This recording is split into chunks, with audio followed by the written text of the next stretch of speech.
All the memories we made under the summer sun, chasing after waves, a taste of berries on my tongue, sipping on a feeling, sun has got me healing, vibing out to your guitar. I don't wanna go yet, watch another sunset, wishing on a shooting star. Ooh, I know that it has to end. Ooh, maybe we could just pretend. Ooh, I know that it has to end. Ooh, maybe we could just pretend.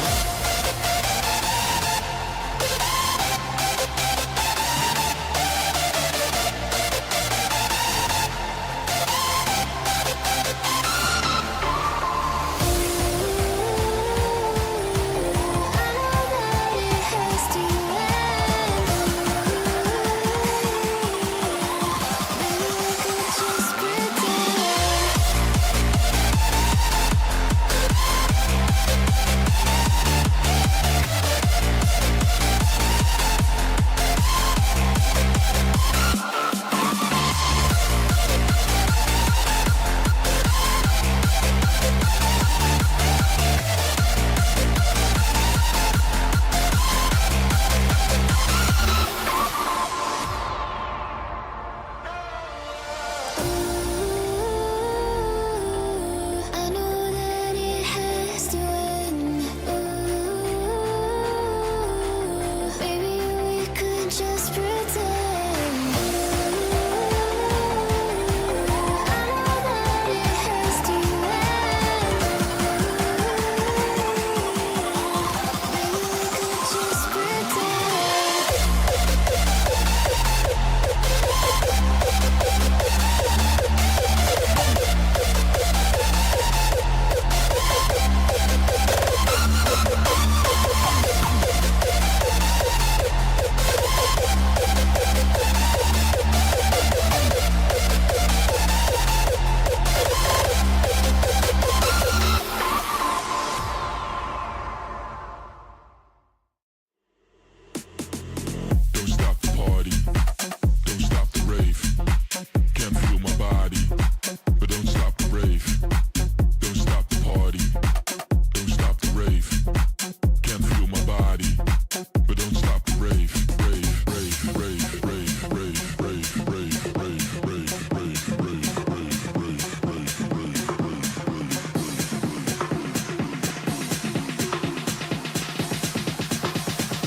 Now everybody from the front to the back go.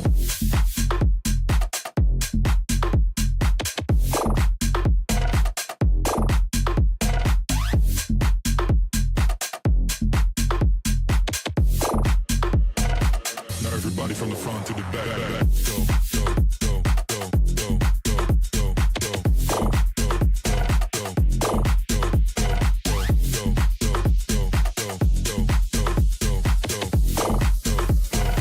now everybody from the front to the back go. Don't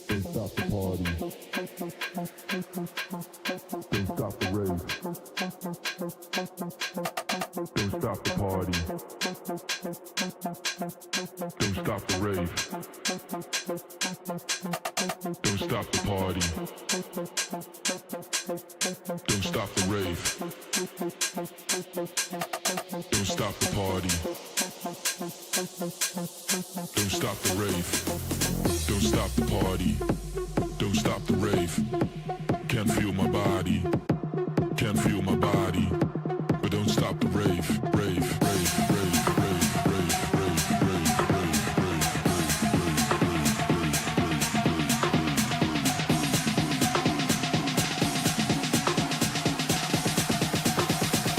Now everybody from the front to the back go.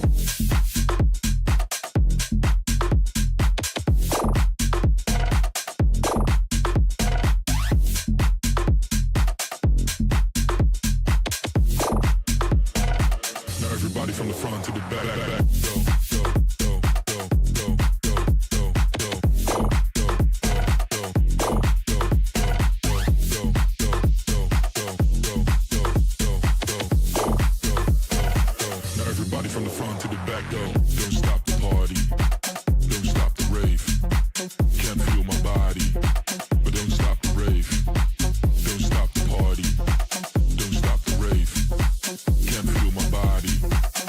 stop the rave.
face, hesitate to give me some. I'ma catch a murder case. On my Glock, in this cop, mask on my face, hesitate to give me some. I'ma catch a murder case.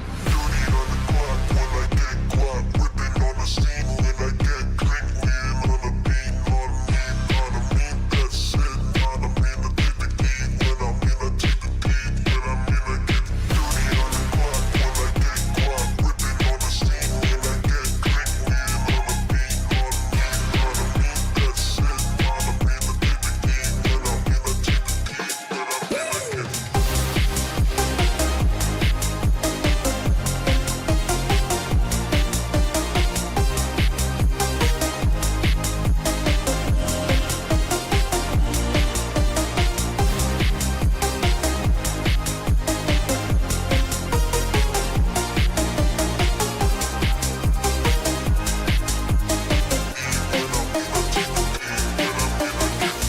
on my Glock, in this cop, mask on my face, hesitate to give me some. I'ma catch a murder case.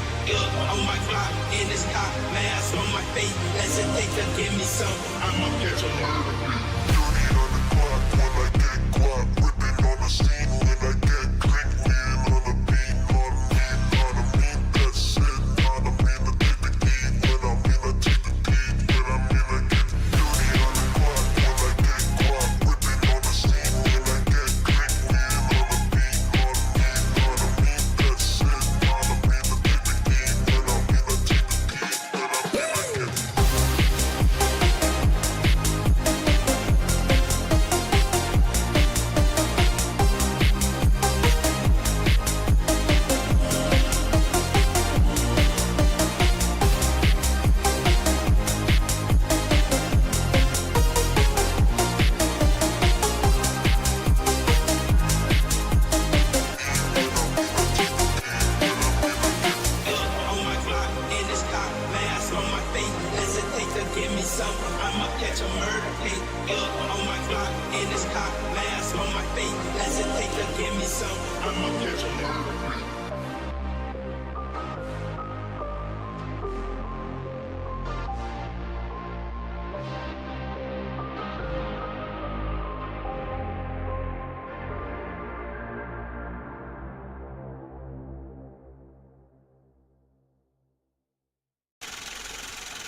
Yeah, this for the players out there. Check out this dope shit, man. Players never die, we getting paid. Another day, another dollar living in the bay.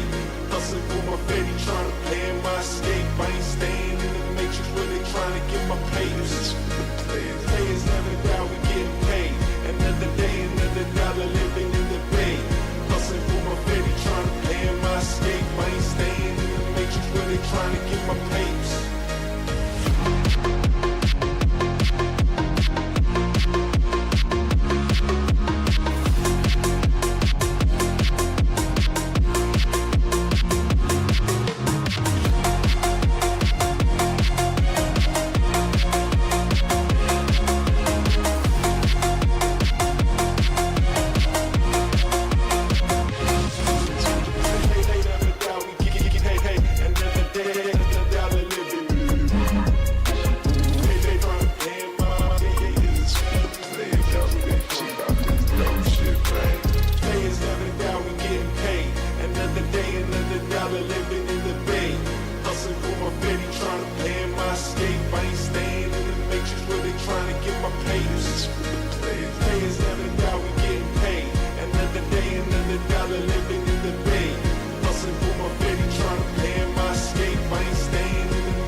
Everybody feel it come around with the rhythm, it's a sound, everybody get down. Everybody feel it come around with the rhythm, it's a sound, everybody get down when we give it to you. Around with the rhythm, it's a sound, the rhythm, it's a sound, the rhythm, it's a sound, the rhythm, it's a sound. Get down, come on, get down. Get down, come on, get down.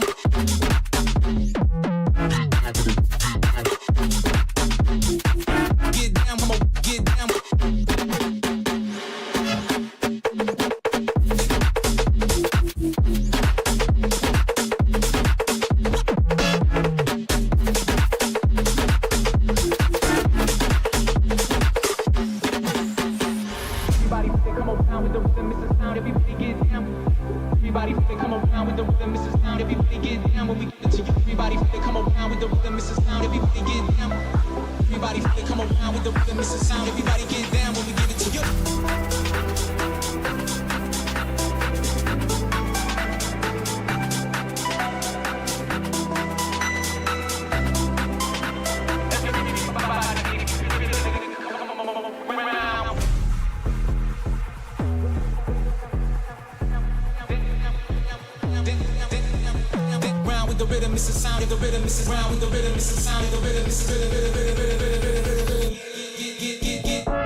9, 8, 7, 6, 5, 4, 3, 2, 1.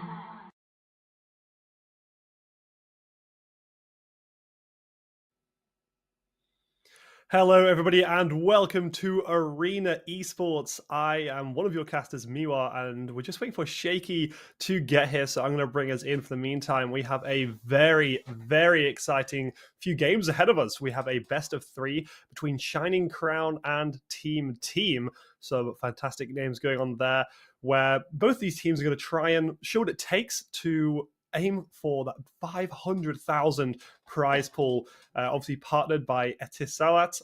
And yeah, a very exciting few games ahead of us.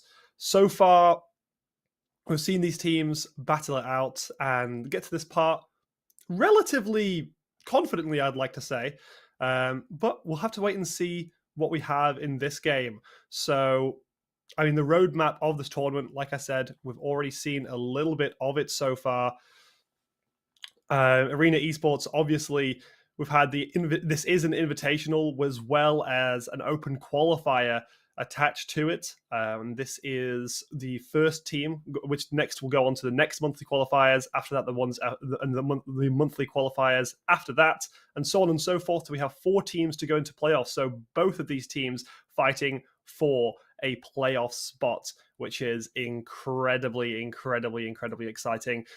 And you know, if Shaky was here, I know Shaky would have an absolute lot to say, and Shaky will be here absolutely soon enough to go over these teams in a bit more detail. But really, I think one of the more exciting parts about Arena Esports and these kind of events is it really allows, well, it gives some of the bigger names, the invite-only names in these events, as well as having an open qualifiers, which is going to be huge for any smaller esports organization, esports team to be able to get into this and attempt to, will really win it all. I think a lot of other events don't have those open qualifiers, and therefore we don't see some of these newer names coming in. And as well, it gives a huge opportunity to players that maybe aren't good enough or don't have the experience to get into some other teams to really show what they're made of and try and push themselves to the next level of, well, DOTA2 esports as a whole. And with a potential of 4 open qualifier teams to be able to make their way into this really does leave a fantastic spot. And also being able to play against some of the invitation teams as well is fantastic, because this is going to provide those players with experience to be able to go on and push their career further and further forwards. But I mean, I guess for a lot of players, this is the sort of end game for their career, with 500,000 on the line in total is extremely exciting nonetheless. But overall, there's still a little bit to go. I think there's still a bit to prove, still quite early on. So we'll have to see what these teams are able to push out. But Team did beat Tetam Occupy to be able to get in here, and unfortunately I didn't get the chance to catch that game, but I'm sure it was absolutely riveting, because the teams going into this event are quite big and some quite terrifying teams, and qualified to the monthly qualifiers, which are now going through. But either way, before we jump into this, I think it's also worthwhile mentioning our partners for today. We have the strategic partner being AD Gaming, and broadcasting partner being Playtonia, and obviously powered by Etisalat. But alas. Anyway, though, moving forward, while we're still waiting for Shaky and for these teams as well to get ready, we'll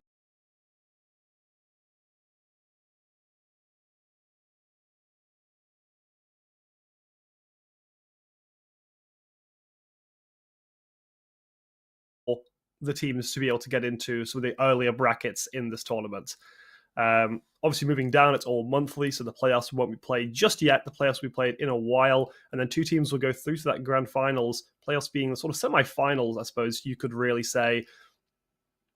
Team and Shining Crown, both really good teams in their own regard, but I think we'll just have to wait and see sort of I mean, especially the strategies coming out from these teams, because it's almost hard to tell whether this is going to be a close game or not heading into this game, because it's, these teams haven't played against each other. We haven't seen enough from these teams yet, really. Or if they have played against each other, it's not been here. So it might be the case that Team could really smash Shining Crown all the way around, or we might just see an incredibly close game today. And I'm really hoping as well that we are able to see a bit more. And here we go. There's other teams on the boards, and a best of 3 for you today. Shining Crown versus Team. Again, absolutely fantastic name. But alas, I think, like I said, a lot to see from both of these teams as well, to see how this best of 3 goes, because to give you an idea of how important this is the first game for these teams. If these, within the sort of past the open qualifiers, past the invitations, this is so important for these teams to show what they're made of, to have a huge bang and put themselves in a very, very comfortable spot in the playoffs, especially, is vital, because when you're playing, when you go into the playoffs, you want to be known as one of the better teams. You want to be known as, well, one of the strongest teams in the playoffs, because if you go in and it's a bit shaky and it's a bit close, then I think a lot of teams are going to have a bit too much confidence going into you, and it could put you off your toes. And I think as well, having that momentum from winning this game to go into playoffs and to try and win out through playoffs is vital. And as well, just showing what they're made of, especially for the players. Like I was talking about earlier, a lot of the players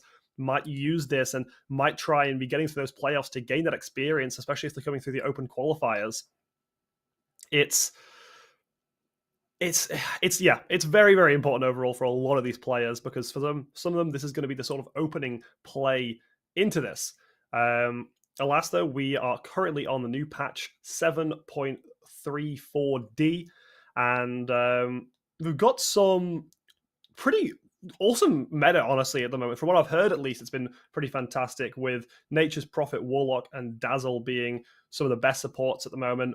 And I'm really hoping that we can see maybe some of the teams pick up some of these heroes, or at least try and play around that meta a bit more. I know some of the teams in here might be trying to go for slightly, because, they're kind of new to this tournament necessarily, so they could go for a few things to throw off their opponents, a few different picks here and there. And there's been some item updates if you haven't kept up with it. Blade Mail having a damage bonus decrease from 20 to 18. Scepter of Divinity also getting a small buff with a total cost reduction. Hands of Midas attack speed being decreased. Heart of Taragu recipe cost going up, so overall cost being increased to 5.1k, and the Wind Waker then going to 14k in terms of the recipe cost, but the total cost is unchanged. So there's been a few different changes. There's been a few, I suppose, not massive ones, not massive changes. We're not seeing anything that's game breaking for these teams. We're not seeing anything that's going to massively, massively shift up the meta.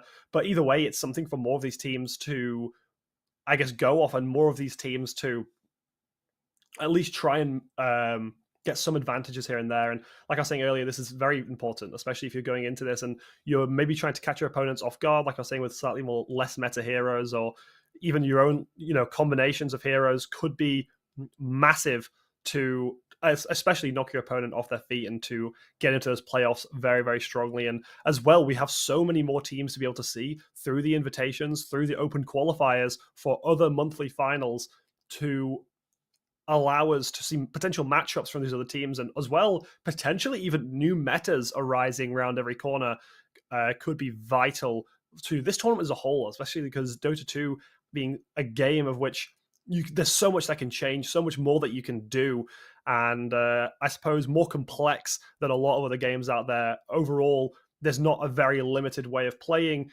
You could realistically, go for completely brand new tactics and still make it work your way. But I mean, we'll just have to wait and see what these teams are able to do. We have some really talented players across the board, and as well, fighting for that playoffs position could not be more important right now. But either way, we're still waiting for this game to get up and going. And there's not too much left to really be said. I think the main thing that we're going to have to look forward to is seeing what these teams can do, seeing who's going to be the sort of star player, especially as well, winning some of those early fights to get those runes, I think is going to be one of the more, I suppose, turning points of this game, of these games, especially because a lot of teams in this tier, a lot of teams at this level want to play off momentum. They want to get that early game advantage and they want to run with that. A lot of teams can maybe, especially at this level, can struggle to maybe play a little bit from behind, or in some cases, really can lose the mindset from those early losses, especially those bounty runes, which could cause them to sort of stumble a little bit, lose their footing, and fall off, especially towards those later parts of the game. So all eyes are going to be on those supports early on in the game, hard support and soft support, to try and gain as much advantages as they can. But like I said, there's still so many things that realistically could be said, but these teams are just going to have to show what they're made of. These teams are just going to have to show what they are able to do, what they're willing to do to, I suppose, get to the playoffs. And personally, and I'm not usually the one to try and make calls on heroes, but I would love to see a bit of Evoker going into this one. Honestly, I've loved Evoker ever since I played it from the very, very beginning, and it'll be a really exciting pick, I suppose, going into this, but I'm not sure if we will. But I suppose we'll just have to wait and see a little bit. Again, there's so many choices these teams could go for, which is why Dota is such an amazing game to watch, is because it's so open. It's not closed like other games. You know, you can pick so many different heroes and so many different roles, which really gives you, I suppose, a spectator's advantage, some might say, a spectator's advantage. But yeah, it'd be exciting to see what they're going to pick. And we're a few minutes now off the game. I think the last thing really that is possible to be run through is that, I suppose, how strong these teams are, I guess, going to have to come through and go to these playoffs, and how much, because we've already spoken about how much this game means to them, but how much that 2-1 or that 3-0 could mean to either of these two teams. That's a 2-0 or 2-1, sorry. That could mean to either of these teams, because I was talking about the momentum a little bit earlier, and how that 2-0 could give them a really, really significant push to give them the confidence in those playoffs. But the 2-1 as well could maybe leave a little bit open towards the other teams that they do play against, so they might underestimate them. So there's a lot. There's so much that we could talk about realistically, but it's all going to go down to those teams in the game. It's all going to go down to what these teams are, I guess, willing to show, especially in these games, because they don't want to show too much. We've still got the playoffs ahead of you. If you're showing some of these early strategies, especially stuff that you want to sort of catch your opponents off their heels, it's almost better to play safer in these games rather than going for those bigger plays and really showing where your strengths are. Because if this is where a lot of the teams in the playoffs are going to look, this is where they're going to say, okay, well, how did they play in the qualifiers? How was this game between Shining Crown and between Team? What was their, star player? What was their, I guess, strategies overall? Which side over the map did they prefer to play on the most? And, how good are they at closing out games are all going to be huge, huge things that these teams are going to look at. And showing too much in this game might even be a bit of a detriment, but at the same time, it's so important to win this game to get through to and get a really early playoff spot as well. Being the first team to be able to say that you got playoffs in Arena Esports is going to be huge, because it allows you so much footing as well. And on top of that, it's going to be a little bit before we get to the playoffs. It gives the chance for maybe even the meta to shift around slightly, so that these teams, even if they do show something here, they might have something brand new for when the playoffs are actually played. So it'll be awesome to see if we do maybe see some of those different strategies, some of those, I guess, maybe different picks as well would be awesome to see. But as well, teams maybe don't want to show too much. So it's a perfect balance, I suppose you could say, between wanting to show enough that you get the playoff spot, but also not wanting to show too much, because if you do show too much, you might end up getting it used against you, especially in those playoffs when we see more and more teams move into this tournament. And the 500,000 prize pool, it being massive for some of these teams. Some of these teams are going to be going into this, and this is a lot of money to work with. And especially for some of the, like, I guess looking at this tier, this is going to be sort of, I guess, life-changing money for some of these players. So there's a lot on the line, but the game is finally getting going, and we're going to be heading into there. Shaky again will join us in just a little bit, but we'll head into that game just about now.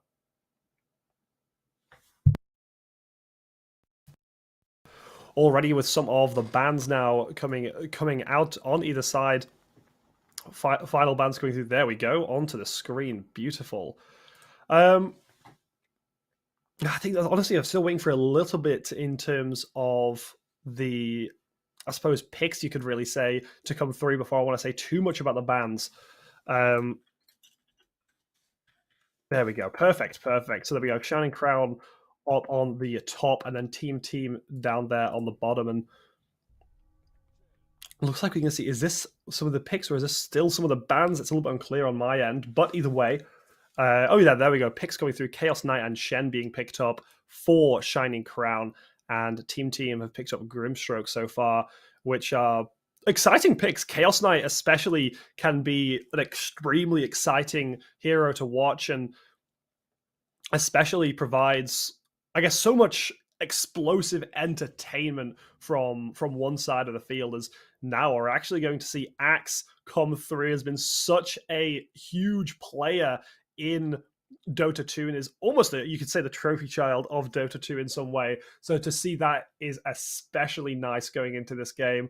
Definitely as well one of those champions that you do see a lot of the earlier players picking up. You know, Axe is very, very commonly used by people that are maybe newer to Dota 2 and people that, I suppose, generally speaking, are getting new to MOBAs as a whole. So to see it, especially at this level, is seriously exciting, because it's going to open, it's going to allow newer players to be able to watch this and say, yeah, you know what, I can do that, which is one of the beautiful parts of Dota 2, is now third champion being locked in, Kunkka being one that I've not seen too much of myself, surprisingly, actually. So also one that's going to be really, really exciting to watch out for.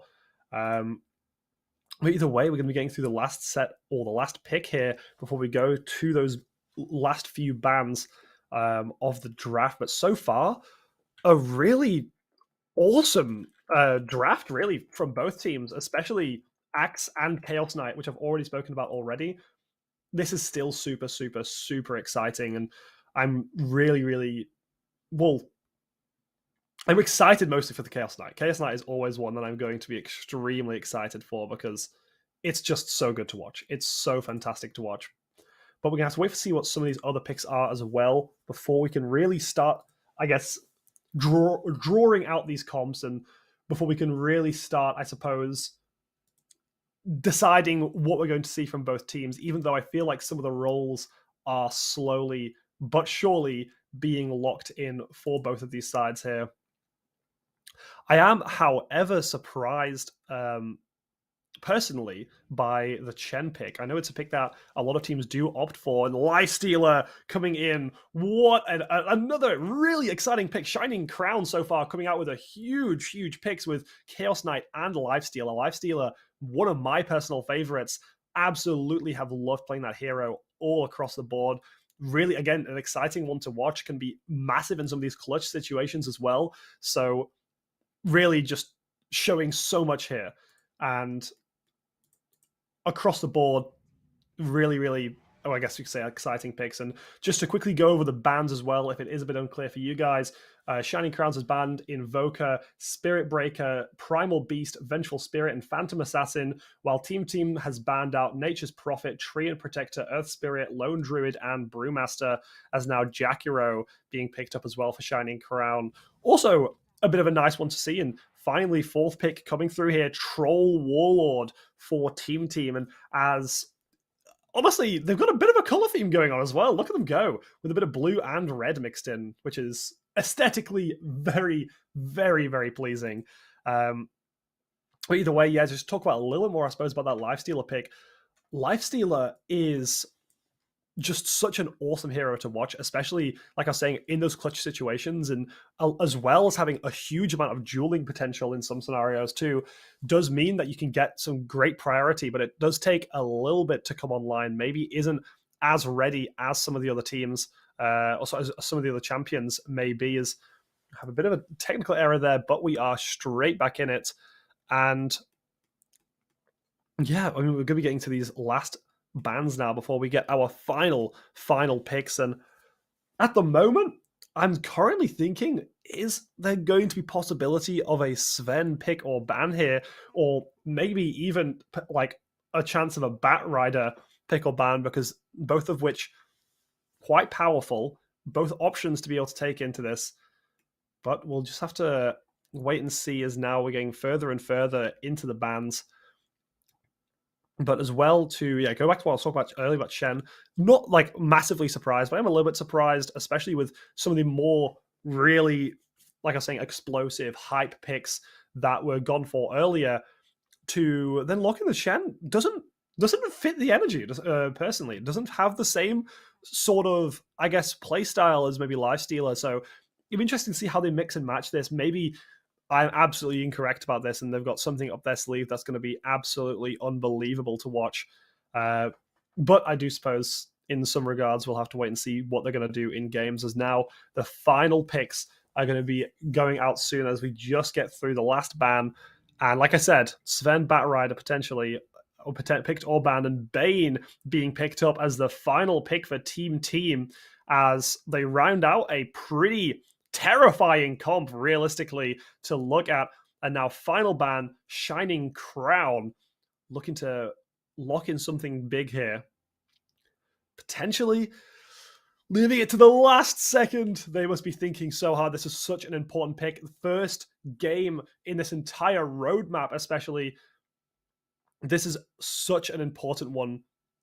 And this is such an important pick as well, because this is going to be the closing out the draft. This is going to be putting the teams into, well, they'll be fully locked in after this. So we'll just have to wait and see what they go for. But Bane, though, being such a nice pick, and on top of all of this, Bane is not, well, I suppose maybe potentially a easier pick, but at the same time is not easy to play. So it's going to be exciting nonetheless to be able to watch and see what they're able to make of the Bane pick, and see how much they're able to really do with this, and if they're as well able to make it work with some of the other picks that are on their team.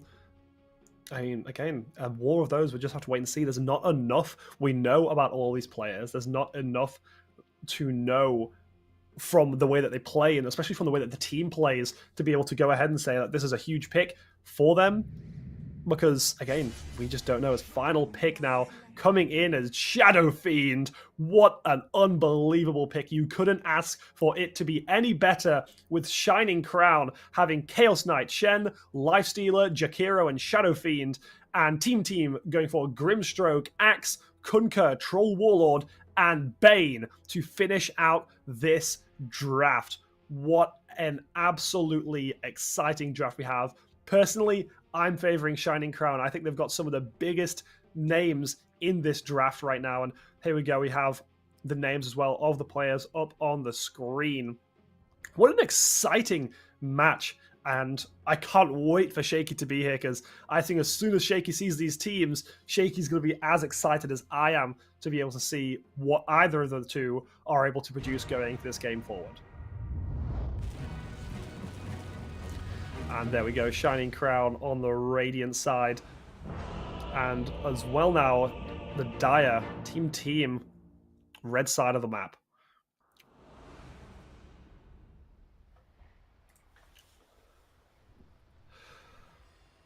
And here we go now to teams loading in. And as we're going to go for it, we're going to see as well, especially from the start here, we might see which of the two teams are, more importantly, I suppose, what side of the map are they going to really want to play for?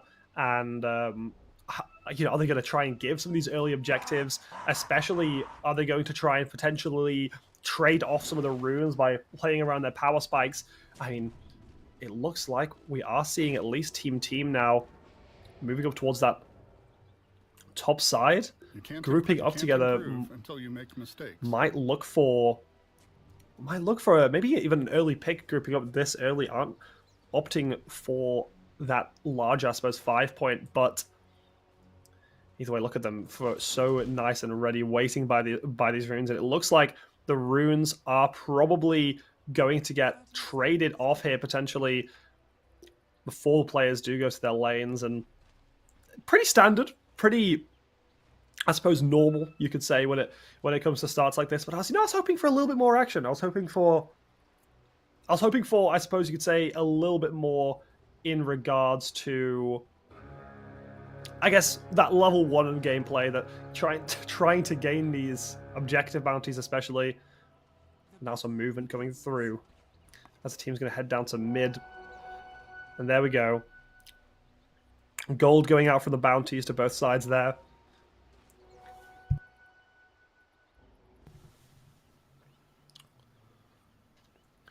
And now moving as well down towards the bottom side of the map, it is sort of looking like a really passive start as well for both sides, which is in some regards nice. I suppose maybe both sides are a little bit scared of making those level 1 plays.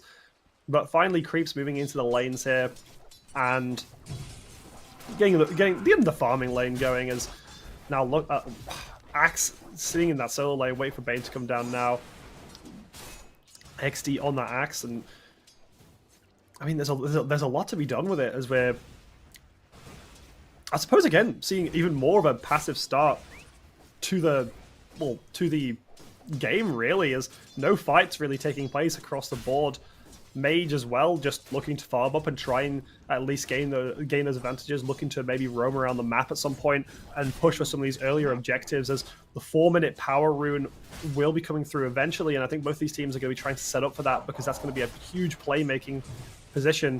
There's now Nagato as well getting a bit aggressive, trying to get some damage through, as finally the lane's starting to pick up a little bit, but still mostly just looking for these creeps, mostly just looking for a bit of a golden experience lead.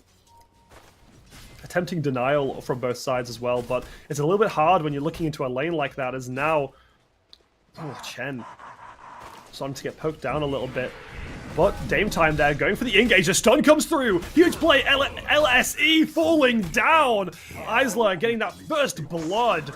What a really fast play as well to come through. No time to react whatsoever. First blood going through to Dame Time. That's going to be huge, and a really nice amount of gold as well picked up for the side of Shining Crown, as they push a small advantage now in this game moving forward.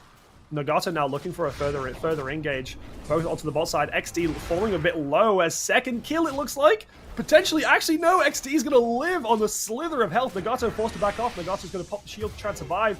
Is going to die, though. A kill going across to Team now, as well as another kill on the other side of the map.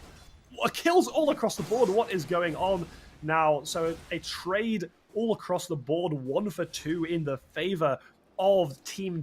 Shining Crown were able to pick up something. XD falling immensely low, and it's really almost incredibly unfortunate. You know, we could see potentially Shining Crown were looking to turn that into 3-2 or maybe even 3-1, because they might not have even lost on the bottom side. So, I mean, there was hope, but unfortunately doesn't maybe go in Shining Crown's favor. Either way, though, still there is that slight gold advantage, especially from those early runes that they were able to get. Really nice beginning, though. I suppose it just gives a bit more action, a bit more what we were hoping for in this game, especially after such a slow start. But now it looks like XD might be looking for a bit of help here. You see lots of more and more damage going out onto Ikegar? Too fantastically or pronounce it maybe, but Ikegar is what I'm going to go for. Taking a little bit of damage, Bane falling quite low, as now Nagato is going to move around, go for a bit more damage.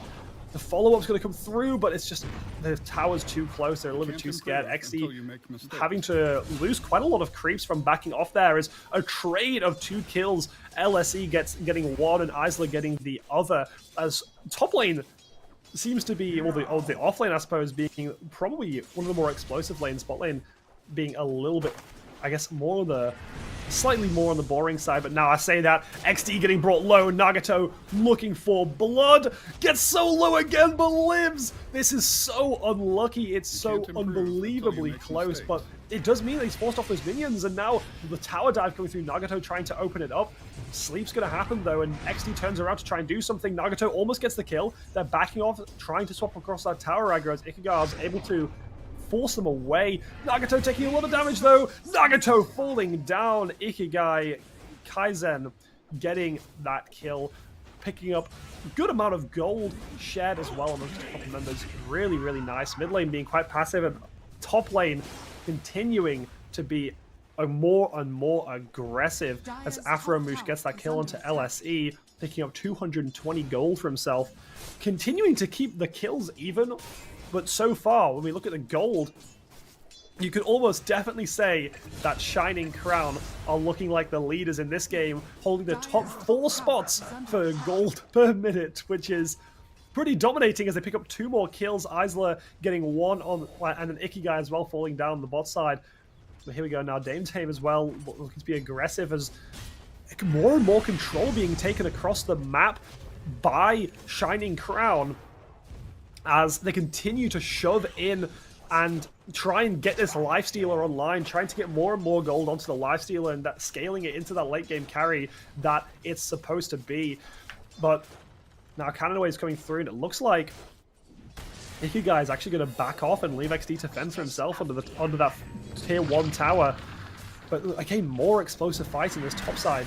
LSE may be a little bit too scared after dying a couple times now, but here goes the engage. Dame Tame into Afro. Noir falling extremely low, gets the heal off. Survives with just a little bit of health remaining. But again, looking at this gold meter, look at the amount of gold that is coming through for Shining Crown as they have such a momentous lead in this game. And Chaos Knight Lifestealer having the highest, which are probably the 2 characters that I was talking about that I loved seeing, and probably one of the highest on is now Tower on the bot side, falling quite low on HP. Ikigai trying to move in, but it looks like it's a turnaround. Nagato getting quite a lot of damage, forced to back off, getting low himself. XD trying to move in, and as well, Lifestealer now having to back off, but still looking for these engages, looking to kite it back and play it onto Ikigai, as Ikigai is now going to get brought extremely low, but it just seems like they keep getting away with these low HPs. But here we go, Lifestealer going for the dive, turns it into the kill. Nice extra gold as well. Now Lifestealer pulling away almost 400 gold a minute, pulling just behind the Chaos Knight on the top side. What a fantastic start. Dame Tame being one of the star players so far, moves it onto Noir. Noir brought extremely low. Then Dame Tame turned into the kill. Kill's going to go to Afromoosh instead on that Shen, which is going to be really, really nice. And now already you can see from across the board, they've taken so much control. They've taken these runes and they've taken these kills, as now Nagato as well with the Lifestealer trying to move on to XD. XD's just too tanky. He's not looking to fall down, and they're actually, I mean, they do seem to struggle. 1v2 there is now Fortified coming through, and a big play in the mid lane as Kyoto will fall, giving Mage a nice little kill there. And can continue to push this lead. Look at this gold per minute. It's just insane, but finally it looks like Team are trying to pull it back here with Noir getting that kill. A lot of gold going on to Noir and a little bit shared across the side.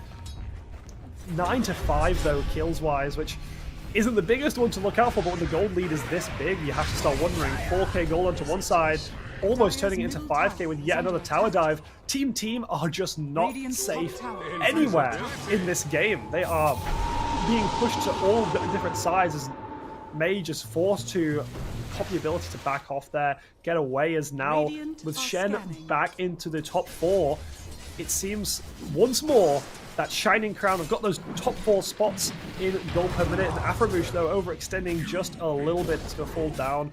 Quite a bit of gold being shared across there, and it's actually maybe going to give Team a bit of a fighting chance to move back into this, especially when you have some of the, I suppose, larger objectives to be played into this game. Now, Dame Tame looking to get collapsed on here. He's going to go for that engage. He's got a lot of gold to work with, so he has a lot of damage as well. Noir getting quite low, but they're trying to turn it around. Dame Tame gets stunned, gets brought low, and is going to fall down. Killing spree now, Noir Extreme, as just taking charge in this game. Gets brought a little bit low, but survives. And now Team making the comeback, making them show that they will not go silently into the night as, well, they start to actually take a bit of control in this game.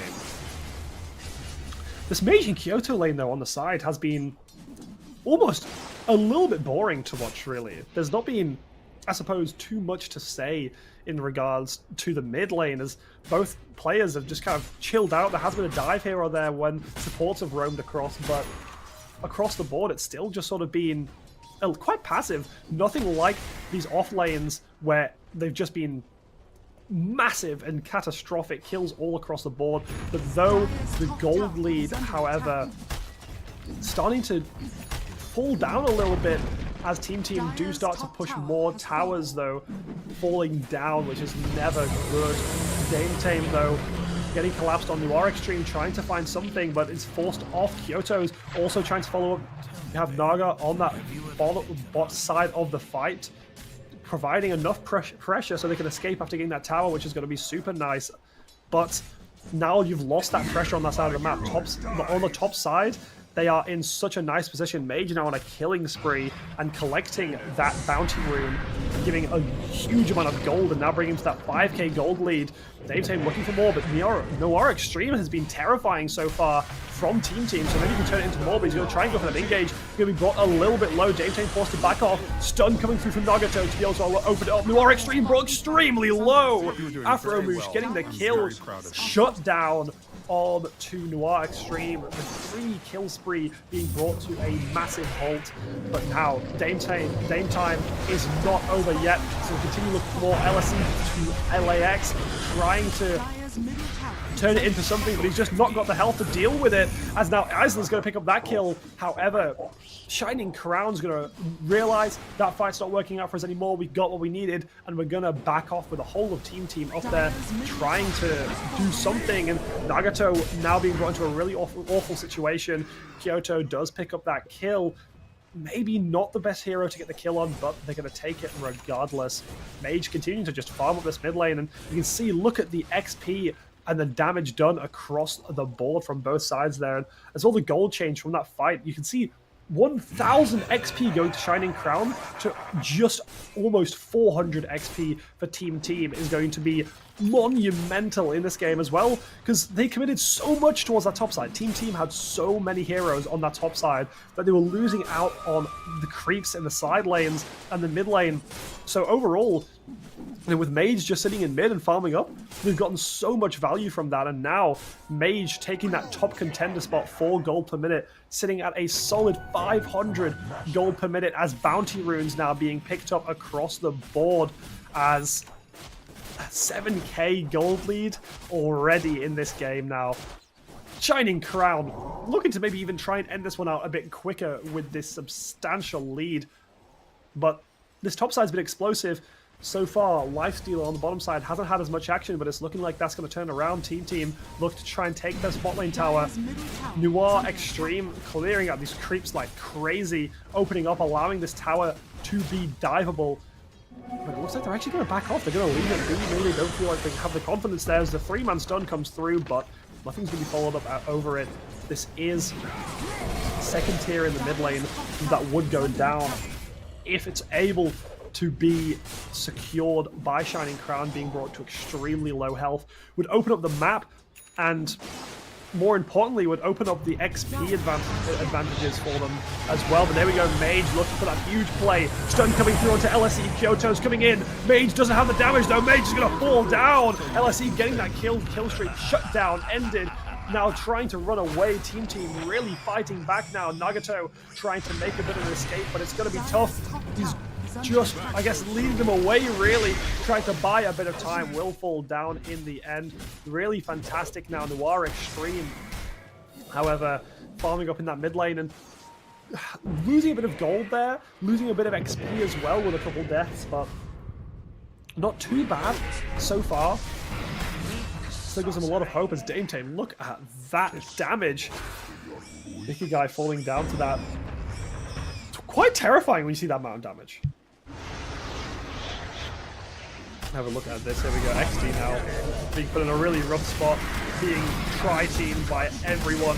Isla getting that kill, and now bringing a good amount of gold as well back, bringing it up to an 8k gold advantage for the side of Shining Crown, continuing to push this lead and also hold this lead as the Wisdom Rune here, at least going to New Aura Extreme, so they do trade it off for something, but is it going to be enough? Dame Time, now starting to push up that top tower, but it doesn't even look like much can be really done here from Team, because Team are in a bit of a rough spot, I suppose you could say, across the board, and they can't contend with this, as now we are going to see a few of the members come up, Nagato as well, but here we go, XD trying to make something happen with LSE on the side, Kyoto there to support, might be enough, but at the same time, it just feels like Shining Crown are in so much control over this game, and it really does feel like Shining Crown can just choose where the fights happen, what the fights are going to be over, and as well, across all of this, who's going to win them, as now Nagato trying to support a little bit, but now Mage and Afromush caught up in a really rough spot, but Isla does get a massive kill there on the side as you see XD look for more. XD turning it into more. Isla getting another kill though. Unstoppable triple kill for Isla, as now Kyoto is going to be the last remaining member, and they're going to be forced to die. Tower now potentially even falling down, as 9k gold lead for Shining Crown, sitting on a huge amount of XP advantage as well. Top tower falling down. Look at that XP, 1900 to 750, and gold as well across the board. It's so impossible to contend with when you've lost that like early game as Mage getting the solo kill to Noir Extreme, but you know, when you've had such a rough early game and when you've allowed, I suppose, the snowball really to come through from Shining Crown, it is especially difficult to come back in a lot of these fights when you can't commit too much to that top side. You don't want to, I guess, give up everything for that top tower, so you have to do something across the other side, but it's just, they have to have everyone there almost, and more bounty, more runes in general really being given now to Shining Crown as they continue to control this game and they continue to push this lead. But alas, we're now in such a good spot. Nagato though, overextending just a little bit, does get taken down just at the end. Quite a lot of gold being made up, but I mean, Nagato's not the one that you want to kill. He's sort of bottom of the line, I suppose you could say, in terms of kills here. But, alas, maybe they can try and turn it into more with that one-man advantage. Kyoto now trying to do something against Dame Time, but Dame Time almost catching it out there. And a huge play, LSE moving in. LSE, though, being taken down so quickly. What a fantastic play. Lifestealer really showing so much value, but a large stun there is going to be too much. Is now trying to run away. The Hex will come through, and it looks like this will be the kill too. Look at that across the comeback, at least in some regard from Team. But then you look bot side, and they're taking tower damage as well there. XD does get the teleport across, trying to do something. Kyoto there to try and support it, but there's just not enough damage coming through just yet. Still looks like they're going to try and confirm this kill. But we have Mage here, and maybe Mage can do something. Maybe they can try and do something in this 2v3, as a huge fear will come through. Nagato to follow up with a stun on the side. Massive damage, bringing Kyoto a stand. Icky die, especially low. But no kills to come out of this. Though the illusion at least providing some level of support. Now Dame Time looking to that kill to the Noir Extreme. Massive damage! This is what I mean by the explosive gameplay from Chaos 9. Noir Extreme does look like he's going to be able to escape this one as he tries to turn it around, but Dame Time here for the play. Nagato following it up to get the stun to LSE, and it looks like Dame Time might actually be able to turn it into 2. Can Dame Time turn it into 3? Actually tries to go in and make something happen. Kyoto's there to follow up. Huge stun coming out. Dame Time being brought quite low, but now Kyoto here. Try and turn it around. XD as well being brought extremely low. But there goes the kill onto Mage. Mage picking up 1. Nagato picking up 2. Mage picking up 1 on the side. And look at that ace now coming for Shining Crown. Shining Crown with a 13k gold lead. What a fantastic play. I believe we actually might have had an FF there as Shining Crown took game 1 with a huge early lead that snowballed into such a fantastic late game play is a huge hands down to Dame Time for being so massive, especially in that early game, especially in that top lane, providing so much pressure to get those bounties, and as well getting those power runes and just exploding people across the map was really something to look out for. And especially when you're looking at a game like this, when you're looking at teams like I was talking about earlier, where it's going to mean so much to win this game, getting such a massive start to this best of 3, and honestly to just, I suppose, put yourself in a situation where you're more or less almost like showing so much in that game that if I'm team, especially if I'm the coach for team, I'm thinking, what do we even do in this next game? We gave them, I think, too many good picks on the same. They just played us so well in that top side. There was so many kills going across the board, and as well, I think the denial from Dame Time just meant so much to be able to put Shining Crown ahead in that game and to allow them to push this lead. And, well, across the board, really, I guess you could almost say completely shatter the mentality of team, because that was just such a fantastic performance. But either way, going into this next game, we're going to have to see team potentially opt for a bit more of a, I suppose you could say, comeback strategy to survive some of that mental. What's up, Miwa? How you doing? Hello, welcome. Not bad. You missed out on such a great game 1. We had some pretty explosive moments, I suppose you could say, with Dame Time really showing up as one of the top players. I don't know if were you able to catch much of the end of that game? Unfortunately not. We had a bit of a run back and forth to try and get you back on time. So I do apologize for the viewers for not being able to catch you guys. I just want to say thank you so much for Miwa as well for picking up the pace and just completely carrying all this casting. So I wasn't able to see any of what happened, but I think this makes a good opportunity to be able to hear from you what you thought about that game, and I'd love to act like the viewer actually that kind of missed that game going into the second game and ask you, where are we standing right now? What's happening? Well, we're standing in a bit of a, I guess you could say, interesting spot, I suppose, with Dame Time showing up so big on that Chaos Night. That game was huge, took control of the top side of the map, made it so literally no one could, I guess, enter the top side without Dame Time at least having something to say about it. And as well, I mean, the Lifestealer pick as well was massive going into that game, providing so much value. Nagata felt like he was all over the map, and it really did just feel like Shining Crown had so much control in that game, and they got almost every single rune, both bounty and power runes, that game, just completely stomping it out. But we did see Noir Extreme having a bit of promise and made some really big plays. Actually came up with a huge triple kill at one point early on into that top side. So there was something to go off. Wow, that sounds absolutely amazing, Miwa. And I think we're going to take a quick ad break, but after that, I definitely want to jump into and hear a bit more about that. But yeah, thank you so much for everyone guys watching. We'll be back in a few minutes and give you guys more of the action. See you in a bit.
check out this dope shit, man. Pay is never down, we getting paid. Another day, another dollar living in the bay. Hustling for my baby, trying to play in my escape. I ain't staying in the matrix where they trying to get my papers. Pay is never down, we getting paid. Another day, another dollar living in the bay. Hustling for my baby, trying to play in my escape. I ain't staying in the matrix where they trying to get my papers.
And we're back. We're being brought back now, finally, to potentially even head into this game 2. And I'm finally here, if you missed it before, back with Shaky to bring you this game, as we had that pretty exciting, explosive game 1.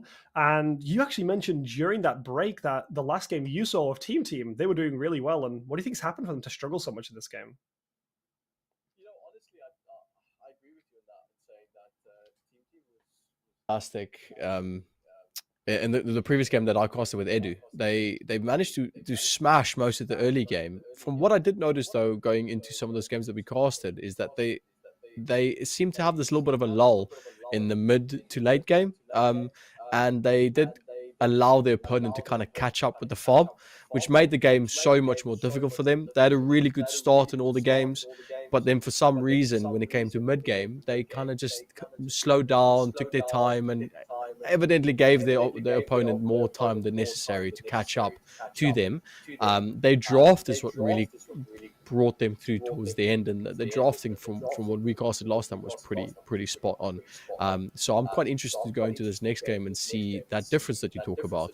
Unfortunately, I wasn't, like I said earlier, wasn't able to catch that first one, but I'm keen to see what they bring to the table. Yeah, I mean, I think a lot of people really here will be sitting here really keen, especially because I think Team really need a big comeback. I think the mental game as well must be shattered after having to no, I guess, real way to make any plays across the map, no way to gain any objectives. I don't even think a tower went down for Shining Crown that game. I think Team were just constantly shoved into a corner, and I think that especially can maybe cause a bit of turbulence between players, just in esports as a whole.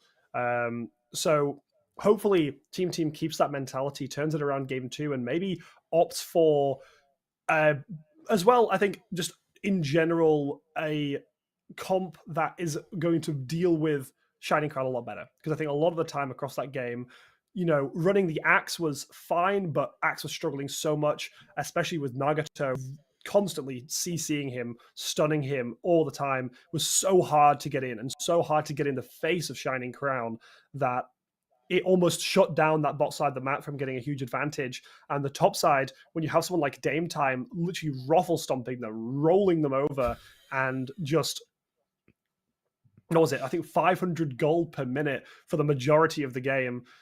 It's terrifying. It is absolutely terrifying. So I think they especially need to look for more on that bottom side of the map. They need to look to try and get some more advantages there, and especially to contend more of the runes, because I mean, as well, like I was saying, I don't think that, especially the sort of post 10-minute mark, there was a single rune that even went the way of Team.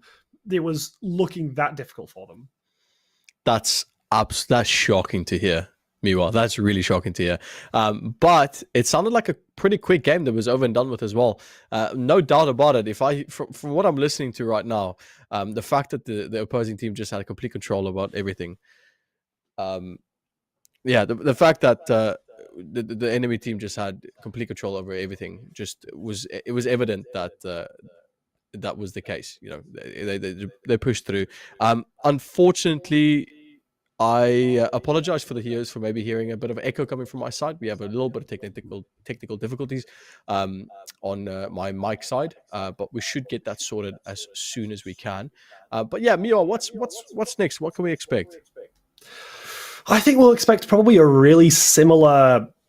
I think we'll look for a very similar draft from Shining Crown. I mean, it worked so well for them in that game. I think that draft-wise, they're just going to aim to try and get the same game going for them. I think Team's going to definitely try and lock down those picks, especially I'm expecting a Chaos Knight ban after Dame Time doing so well in it last game.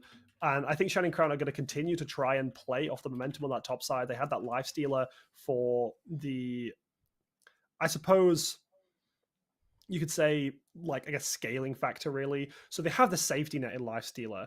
And Chaos Knight providing so much of that raw power, especially in the early on in that game, Shining Crown were doing so much with the Chaos Knight that I think that they probably want to go for a very, very similar comp. And I think they especially want to continue playing around that side of the map and continue gaining control. And I think Team is probably the one we're going to see changing it up a lot. I think Team are probably going to try and even it out by playing stronger on that bot side to go for picks that are going to allow them to push further advantages and especially contend those early runes, just so Shining Crown aren't snowballing as hard as they were in the previous game. It's crazy you say that, though. Picks like Chaos Knight being in contention. That is a pick I've been seeing. Obviously, we've got TA happening right now. Some crazy games coming from that side as well. That I'm sure some of the viewers have been seeing. Some of the professionals out there absolutely playing some crazy games. So I'm excited to see heroes like Furion with that rework on that Sprout. Heroes like Chaos Knight that has been like in contention the whole time. Dawnbreaker has been out there. These massive picks that's just completely devastating everything. So, but let's have a look at the scoreboard and what happened in this game. And if I look at this right now, Miwa, I am not surprised that Shining Crown won. That draft looks disgusting. Yeah. That does not look that great for Team.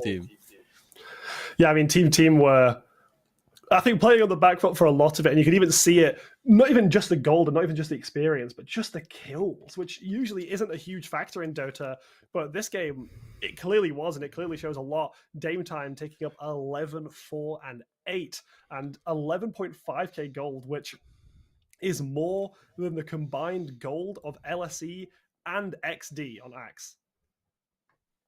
That's wild. And I mean, me and Eddie was talking about this last game, that when Eddie was playing, when Team was playing last time, and we were discussing the changes that's been coming up between heroes, and there were minute percentages being changed on some of the heroes. One of these heroes include Lifestealer that had when I'm saying a tiny percentage, I'm not overestimating it. I think it was like 2% or something really small being changed on the lifesteal that he does. And ever since then, heroes just been in contention. And that is just so evident how much it affects the game. If a small percentage like that gets changed in. So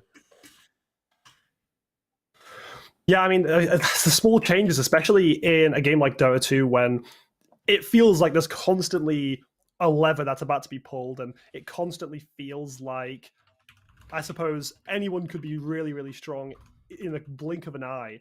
That for Lifestealer, like you're saying, to become so powerful, and for Lifestealer to become so good off just that tiny change, really just especially goes to show how good the balancing can be in this game for such small changes to be so big. And was there any other heroes that you think that we'll see maybe in this maybe even final game or the last 2 games of this best of 3 that maybe had some of those small changes as well. I mean, it's first off, I just want to say that little champion slip there is quite funny. we're not talking about league right now. This is the better game. I'm kidding. I'm joking. For those Dota lovers, there was a few. We were looking at it off the top of my head. Again, very small changes. Nothing as big as Live Stealer. Over the past while, we've had a few changes here and there. And I think it was more evident when it came up to just general quality of life, and it almost looked like Valve wants the game to end a bit early. I mean, how long was that game you just casted? I think 16 to 20 minutes, something like that. It was quick. It was a quick game, and I think you might be right, especially because I think quicker games means that you can just generally, I think a lot of games are sort of going that direction, I think, nowadays, where they aim for those faster play styles, they aim for the games to end faster so you can go into another one. Because I think as well, when you look at player bases, a lot of mentality can be lost if you're losing a game for 30 minutes than losing a game for 16. Yeah, definitely. And it's, I mean, like I said, it's very evident how that's now suddenly changed.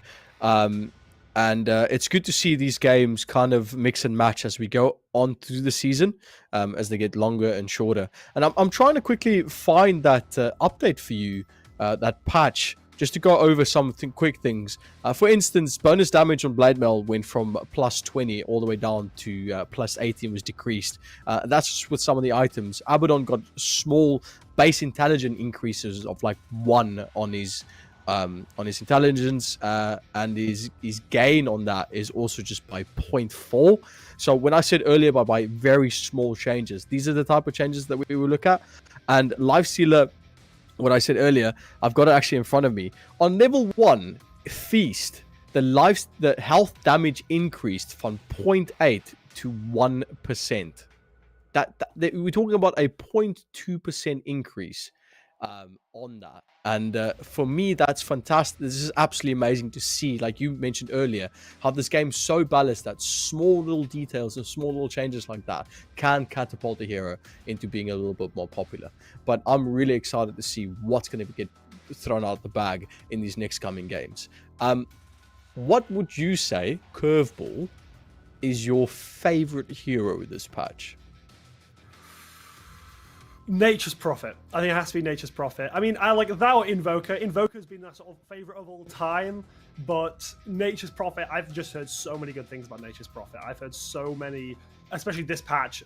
I think it's a permanent ban. I think it's a perma ban, but if we saw it, it'd be cool. Invoker's also getting banned out quite a lot, but it would be a really nice one to see too, as we're finally heading into the draft, and just like I said, Invoker taken away very, very early on. I mean, I don't mind Invoker. I think he's had a few nerfs as well. I like the fact that in terms of utility, he offers so much towards the game right now. Anything with CC and high ability to disrupt gameplay is something that's being contested. For instance, Treant, it hits like a tree. Like, I don't think there's an easier way to say that this hero, it's for 90 base damage, which is so much on the early. You couple that with any sort of item, and you are hitting. You're putting down so much damage and trade. It's amazing to see a hero like Chen being banned. It just shows that this team doesn't want to go up against something that, especially I think Shining Crown might have someone that has the ability to play that hero really well. But I'm expecting Chaos Knight got banned out there, and a few other bans. Is there anything that you, other than Fury and Invoker, that you don't want to see going up into this game? Well, to be fair, I was going to say Chen, because we saw Shining Crown last game take Chen and run with it and just go absolutely bonkers, being able to funnel so much gold to the other members of the team. But Wraith King being the first pick here for Shining Crown with Brewmaster as well for Team, which is something we did, which are both actually 2 heroes that we did not see in the last game. That's interesting. A hero like Chaos Knight we spoke about, if I was to look at something that kind of gained the same sort of sustain in a game, I completely forgot about Wraith King. Wraith King with Ags have been picked up so many times in pub matches I've come across, and even ranked games, and it allows so much sustain in game. Even though your allies die around you, they have that couple of seconds to still put out damage, and even if that means killing the enemy team, that just resets the entire playing field, that's horrible. Imagine wiping a team completely and them still being alive and them wiping you, and then both teams are now on cooldown and no objectives are being taken. So really strong. PA getting picked up as well. Really good carry. I like the drafting already off the bat. We got 2 cores, I'm assuming, being picked up first phase, which I love. It doesn't really give away any sort of play that they're going for. Possibly looking at countering the PA in the next play. Possibly looking at getting some sort of pos 4 to maybe play against that Bruce Master. Maybe something that can then stop sustain. I think I'd love to see a... I just completely blanked. I love to see a what's the hero with the golem? Oh my gosh, where's my mind right now? We'll get back to it. What do you think is the next pick going up forward? I know I'm not sure about the next pick, but I think we maybe could see another Bane from Team. It didn't work out too well in their last game, but it was definitely had a lot more potential, and I think they were able to do something with it. It was one of their later picks, and I think that they might try and go for it again, but Vengeful Spirit being locked in now for Shining Crown, as you can see that they're really going for, once more, an explosive sort of playstyle, and this really, I guess, high tempo level of play for Shining Crown, because I suppose it just fits their playstyle, and it's what they go for, with Clinks being their 3rd pick of the draft. And were those 2 heroes that you thought that you would end up seeing this draft? Clinks definitely no. Venge, sustain again. If you buy Ags on her, she has the ability to have that illusion. Muerta. Okay, so I haven't seen a Muerta being picked up in quite a while. This hero was bang crazy when she first came out. I played her on position 4. She was wild as support. Her ability to completely control the way that you move, and the fear aspect that she has on her Q was just fantastic to play with, that you can play around with your W and have that silence and slow. But she obviously received a few nerfs because she was a bit too strong. She was being played on position 1 a lot. So I'm expecting this probably to be a position 4 as well. Really interesting. Back to your question, I like the bench. Ags and another crest on her. That's your bread and butter going into the game, and that's gonna really get on top of Phantom Assassin to burst super quickly, and then also those stuns and the armor reduction that her Wave of Terror, I'm assuming that I think it's called, gives in fights are just absolutely fantastic. Yeah, I mean, mixed in with some of the other heroes that we're seeing in this game as well, could be quite dire, as so far right now I'm not seeing anything. Ooh, the Lich though from Team, that's always a scary one to play into. I think whenever I've personally gone into a Lich, I've completely flopped, I suppose you can say, because it's definitely, I think it's definitely as well one of the easier picks, I suppose, that you could go for playing wise, which I was talking about this earlier, is especially nice if you're a newer player into Dota and you're looking at these games and you're looking at sort of this tier of esports and thinking, I want to pick something up, I want to play something that these people are playing. And a lot of the time we do see a lot of heroes that are maybe more complex being picked up, but for Lich to be locked in, I think also provides the new players something to go off and also something more to, I suppose, understand, but also it's terrifying one to play into at the same time. Definitely, and again, I don't think how much I can say this. It comes back to sustain and your ability to stay in a fight as long as possible. Lich offers so many key points in his kit that allows the team to try and just chip away at all these heroes. I'm interested to see if Muerta is maybe some sort of flex pick, possibly going mid. I'm assuming Brewmaster is going to be the pos 3 with Phantom Assassin being pos 1. But Muerta is kind of that wild card that they've thrown into the mix. I love it when teams do this. Excuse me. It creates a little bit of a back and forth, of a bit of a mental game in the drafting phase. But I always love a good flex pick. And I think exactly that's happening with Muerta, even Clinks. Clinks been played mid. It's also been played position 1. It's something that's going to make them think and as I say that, we are going heavily into reserve time for Shining Crown. So I think they're trying possibly to look at something to deal with this Muerta. BKBs are probably your best bet to try and stop that. You're still going to have a pretty hard time to deal with her. So your best bet is probably going to like an OD or Bristleback's really good as well. Phantom Assassin does counter him simply by getting a shard. So that is interesting to see that being picked up.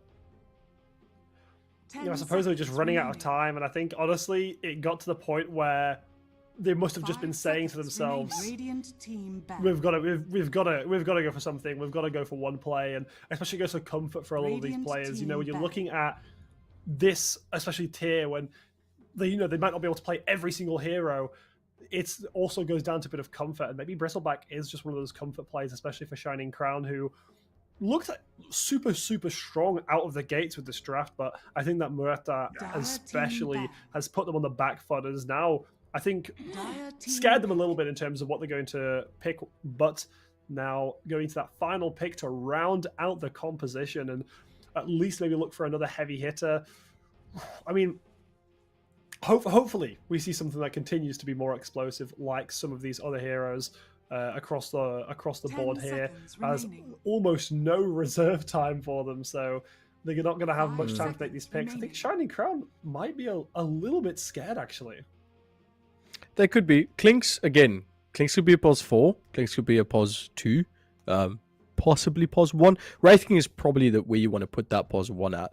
So they're probably going to pick a support. Okay, that's it then. Dark Willow's going to come up, which is not bad. The change on Dark Willow's ult allows you to play a bit more dynamically.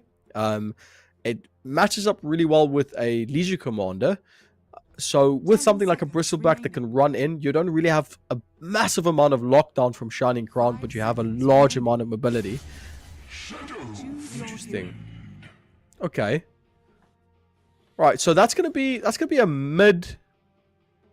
Did Kyoto play mid last game? Yes, Kyoto I believe did play mid last game, and that was against Mage in the mid lane. So it was, at least if we're going off last game, it would be Wraith King versus Shadow Fiend, and we did see Mage on the Shadow Fiend last game, which performed magnificently well, and this time being reversed a little bit. And what is that matchup like, actually, if we are to see Wraith King versus Shadow Fiend? Wraith King's really weak when it comes to his first few levels before he gets his 6. He needs a good amount of time to get that farm going up. He needs those items just to make sure that he can sustain himself in lane. So if Shadow Fiend plays really well, that's not much of a matchup in my opinion.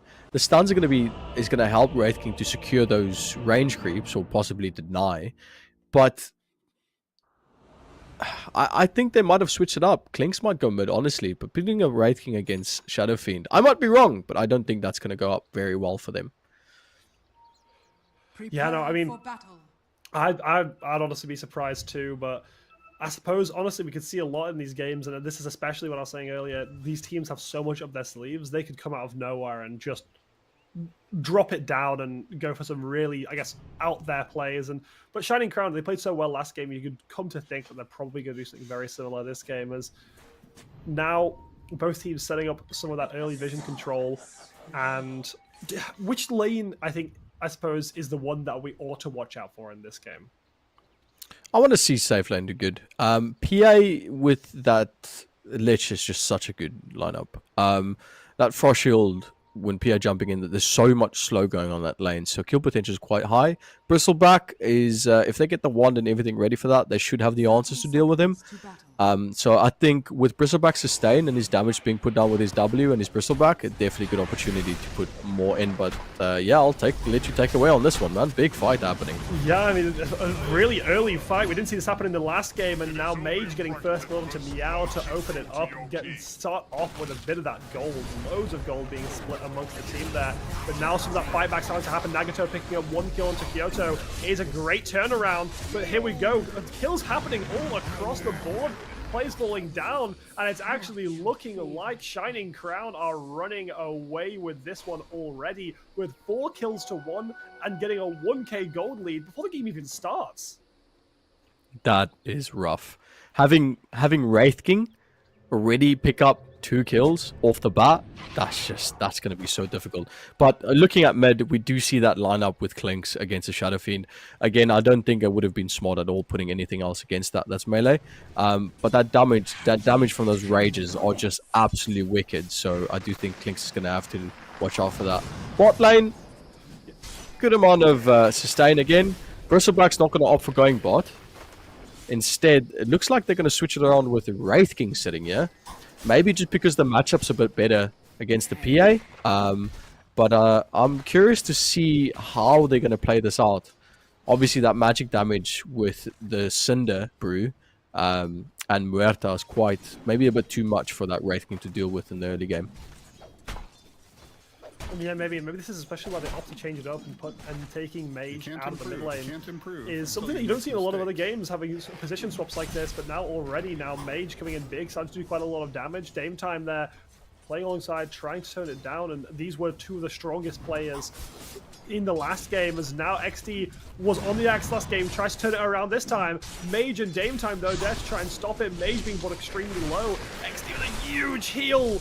Mage now being taken down as XD's just going to try and run down Dame Time on the side as well, as a bit of a comeback now happening for Team, and Dame Time cornering himself, and he's like going to be an escape here even. It looks like there might be, but XD was just there to stop it. Mage already teleporting in, he's back up on the board, and Dame Time going to limit, chasing down LSE, and now it looks like they've overextended. Now Mage starting to look for something here. Noir Extreme gets a kill across the map, but LSE is going to live with just a slither of health remaining potentially, as Mage is going to follow it down. XD does get that kill into Isla though, and there we go. Mage with the kill into LSE. Meow as well low in the top lane, as there is so much combat happening all across the board. Oh, I love it. Exactly what I said to you earlier. That Lich and PA combo is so much sustain. The damage block on that shield that Lich provides, as well as the slows that he gets from the I think it's a Frost Blast, and then as well as the dagger from PA. It just makes it a horrible time. And I love how Team has played this. My apologies. How the other team has played this, because they now have this really good safe lane where Bristleback is just completely running around it. Shining Crown has done such a good job at ensuring, that was so close, and ensuring that all their carries get good farm. That's wild. These fights are just looking, they're so strange. Like, it's almost, you're thinking, back off and survive is no problem, but they don't. Is now Mage making yet another play happen, as XD is going to fall down. Mage picking up that one, and it's continuing to get this lead even further and further in this game. Now 8 kills in Shining Crown's favor, which is pretty astronomical, especially when we mean this is 3.5 minutes in. We're looking at a 3k gold lead, 3.5 minutes in. The 4-minute power runes haven't even spawned yet, but now here we go. XD jumping in, able to pop off a good amount of damage. LSE's forced back off. Dame Time being brought really low. XD's looking further. He's getting topped up. Mage is able to do something on the side, but Mage is going to opt to try and kill LSE, but it's not going to be ready, with LSE and XD playing so unbelievably well so far in this lane, and are giving Team that way to try and get back into this. Oh, that was such a good play from both those teams. Really just hammering each other down. They've got that little bit of advantage on Mage, and then now they're able to turn it around. Team was able to... There's so many... Why do people have 2 of the same words as a name? That just throws me out completely. But now they were able to turn it around. PA kind of dominated lane back. There's a bit of a back and forth. The sustain is absolutely massive. So good effort by both these teams and that safe lane, and like I said, that's definitely the lane that's going to be giving us the most amount of action.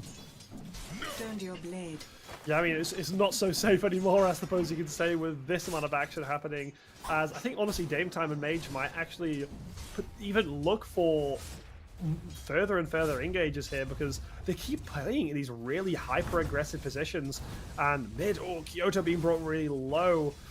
Afromoosh almost able to pick up the kill there. Does take quite a lot of tower damage though, which is going to make it a bit too hard for that tower dive. But the XP advantage, look at that. Kyoto just hit level 5. Afromoosh has been level 6 for a while now. So to have that much of a lead, a game this early on, it really just goes to show that Shining Crown are the dominant force in this game. Yeah, that's wild. Honestly, I did not expect that for that big deficit in the mid lane. But bot, again, so much damage. And so aggressive as Mage almost able to get that kill, forced to back off, not wanting to opt for that tower aggro. Dame time being brought incredibly low though. LSE pumping out the autos for some damage. Mage to try and turn it around. Stun comes through. LSE's brought incredibly low as Nagato and Afromoosh get kills on the other side of the map, bringing him to 12 kills. Dame time brought really low. XD picks up that kill. Now LSE looking like the target for Mages. It seems to be going this way every single time in these fights, but XD playing that range. Mage forced to back off. No mana, no health. Is going to try and turn it around, but it's not going to be enough as Team continue to win with this PA combo. This lane is their lifeline right now. This is the only place that's doing well right now. During that fight, the Brewmaster died top lane, mid died. So much is being done in the other lanes by Shining Crown, and they are really trying hard. We even see now a rune being picked up by Klings going bot lane, already having a solar crest up to go help with that blood grenade to try and sort something. But this Dark Will is so strong right now. Curse Crown, Bramble Maze, that Shadow Realm, all these abilities just on that kit just so amazing. So we'll see if actually something comes from that. But top lane again, I love this play from Shining Crown to switch these two around. Yeah, and Afromoosh as well. The assassination as well onto LSE. Lich just not being able to do anything if you're going to get absolutely removed from the game like that. And Afromoosh as well, getting the 2 bounties as well, moving down towards the safe lane was massive. And right now, 5k gold at the 7-minute mark. It's looking like we're going to see a very, very similar repeat to the first game, but this time with a much bigger bloodbath, 16 kills to 7. We're looking at what I think is a 3 kills per minute game. Possibly, you know, I wouldn't put it past these players. It's phenomenal to see the amount of traction that Shining Crown has built up this game. They've really shown how well they are at managing their resources, managing their each team member, their positioning on the map. Right now, they're already just completely putting all of their resources mid to try and pressure the Shadow Fiend from not getting any sort of farm going forward. And I just love this positioning that's happening right now. You can see the scans coming through.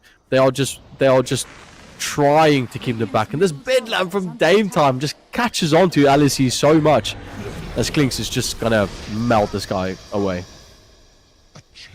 I don't know, LSE overextending a little bit there, but it's not going to be too costly. But what it does do is it leaves a tower dive potential open now for Afromoosh, because Noir Extreme, look at the level difference. Noir Extreme sitting on level 4.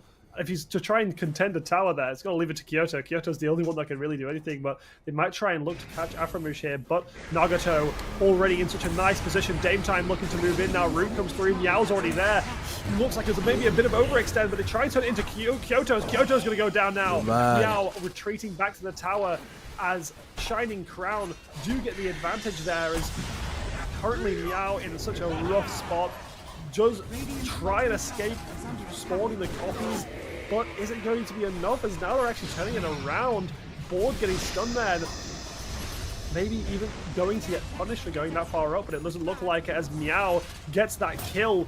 So many assists on that kill. Afromoosh as well. Board picking up one more to now bring up to 2 kills. Now Afromoosh during especially low. The heals trying to keep the life a little bit longer, but Kyoto is there to finish him off, ending the 4 kill streak and giving a bit of a lifeline to Team in this game. What a fantastic fight. I love this. Dark Will is just playing phenomenal. The Curse Crown that keeps coming out from Shining Crown has been amazing. That Curse Crown managed to land on top of the Shadow Fiend and the PA, just helping them secure that kill. Even though he went down, it put for so much. Oh, possibly a good little catch on board. This could mean a lot for them, but they do have the pull in from LSE Lax, but I don't think they'll be able to catch that just in time. As Nagato is actually able to maybe possibly pick up 2. This is just madness. Two and Board as well dies on the side as now LSE been put into a really rough spot as the kill goes to Afromoose, and now Meow tries to come in to do something about it, but it's just not ready as Isla is going to get that kill and now bring it to 23 kills to 13. 10 minutes in, 6k gold lead. This is exactly how it went in game 1, and Shining Crown dominating across the map once more. You know, I said in the drafting phase that Pierre would be a phenomenal counter towards Bristleback. And if that lane kept being strong enough against Mage and the Dark Willow, they would have been in good contention to at least pull this game back. The thing that what Shining Crown is doing right now is they're just stopping any sort of forward push from Team. They are just completely starving them from all resources, like Nagato denying a regen rune. They are doing everything they can to keep this game going at a high pace for long as possible.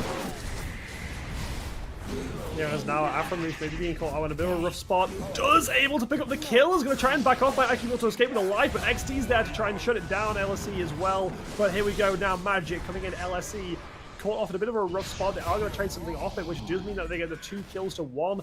But losing Afromoose is maybe not the exact kind of person that you'd want to lose there, being such a high impact player in this game so far. But they're still winning the 1-for-2 trade. They're still getting the advantages, and they're still continuing to control this map. Well, they are. And net worth is going up. Farming's going up. Even though they've managed to grab that mid, they've managed to grab the Klings, it's not looking good for them. They had to force out so much resources and so much of their team just to be able to get that 1 kill, and at the end of the day, it's just not worth. And Nagato was just bottom. He's now top lane in the triangle, already looking for more opportunities. And the dynamic movement from this team is commendable. How they are just constantly putting pressure out.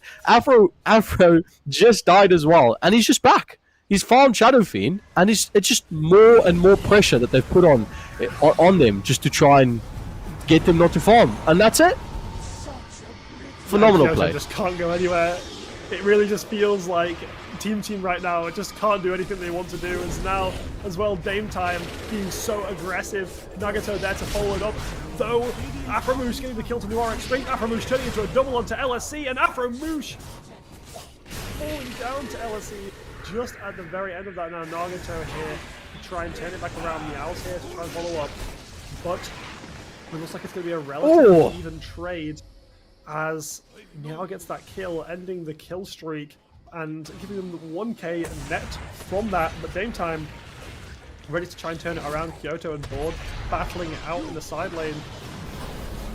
More fights happening here. Meow especially looks to try and get the kill. Meow turns it into a double, which Isla is not going to like to see too much. Magic, unfortunately, not able to do too much in this fight, and this Wraith King isn't coming out as big as we thought it was going to.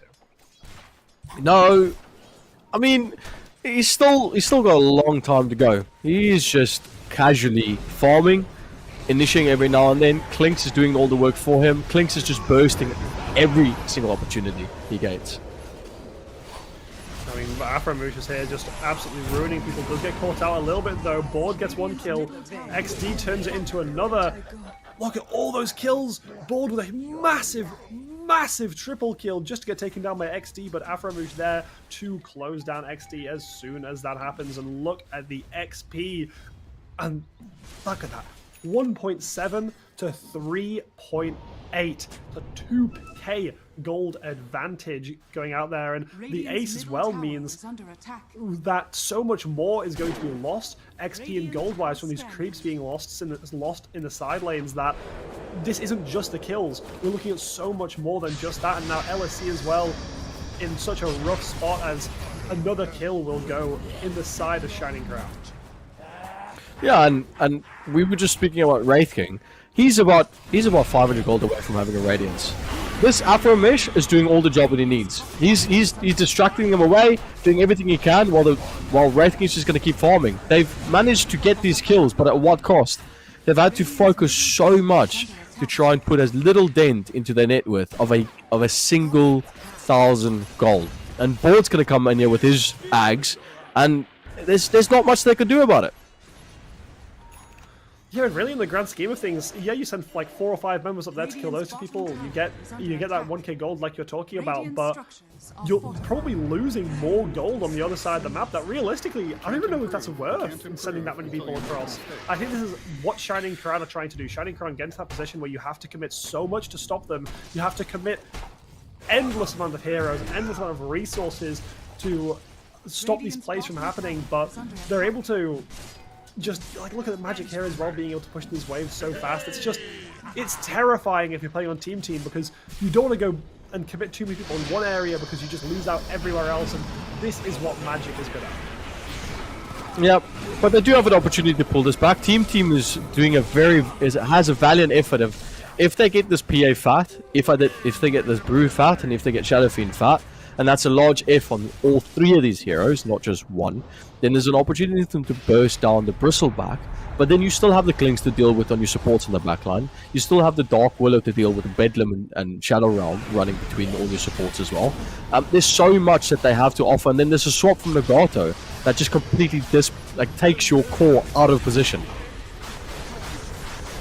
Yeah, exactly, and Nagato, this is as well something we saw with Nagato last game, constantly just there, as well just everywhere to support people, so it feels like you're never in a position where it's truly a 1v1 or truly a 2v2, because Nagato is just around every single corner, and Afromoose so far has just been eliminating people left, right, and center with board, providing so much of that team fighting utility and damage, but maybe getting caught out here as Afro's going to try and turn around to go and help Magic there, pull the back up 2, who are extreme forced to back off, but now XD jumping in out of nowhere, he's going to get stunned, damage is going to go down, board's going to fall, Magic's going to try and keep going, the damage is going to be starting to pump out, but now with other members of Team here, as Meow is going to force down Magic, and 2 kills at least going in Team's favor as they continue to try and close this gap, and now Magic here back once more for it again, but isn't able to do too much. Board trying to turn it back around now as well, as it just feels like there's constant action. Magic finally falling down, XD picking up that kill, and now Board running for his life back to Dame Time and Nagato here, who are ready to turn it around. Dame Time getting all involved in that team. Board being pulled quite low. Kyoto looking to try and close out that kill. Nagato's there to follow up. Dame Time gets the kill, tries to turn around, but XD with the shutdown. PA coming in huge. Board is able to turn it into 1, but turning it around. Team with a almost ace, as now that 8k turns into 5k, and Team are looking to get back into this game. They are definitely looking back. There was a big blunder from Shining Crown's perspective, as they just stayed for way too long. They disrespected, they didn't respect them at all. Afromush now coming back in to try and put pressure on, but he's completely forgot that Team has just gained so much experience and gold from wiping the team, and now he wants to run back in as if it's 10 minutes in and he's completely dominating the game again. So these are the type of mistakes that I've seen Team make when we were casting their game with the game last week. And now Shining Crown's kind of making those same type of mistakes. They overestimating the amount of advantage they used to have. And yeah, we'll see if that keeps going as it is. Good jump away from XD though. Yeah, no, it's also some sort of turnaround to be able to try and like survive there, but I mean, this thing is they're still losing across the map. It feels like Team like they're still not pushing their positions, and Dame Time now being put in a really rough spot is going to be trying to force to back off, but Pick's going to come out. It's unfortunate as it is. The gap at least sort of staying the same currently, but when you actually look at it, PA now so high on that net worth leaderboards, was so much lower before, but that fight was huge. And you know, like you were saying earlier, getting those kills onto XD, getting those kills onto PA as well, and becoming an absolute monster in this late game could be the one thing that Team needs to dominate, I suppose, the ranks of Shining Crown. As now as well, with like you can just look at it in the numbers wise, PA picking up 11 kills, but Magic and Afromush across the map getting 2 kills is going to give them so much.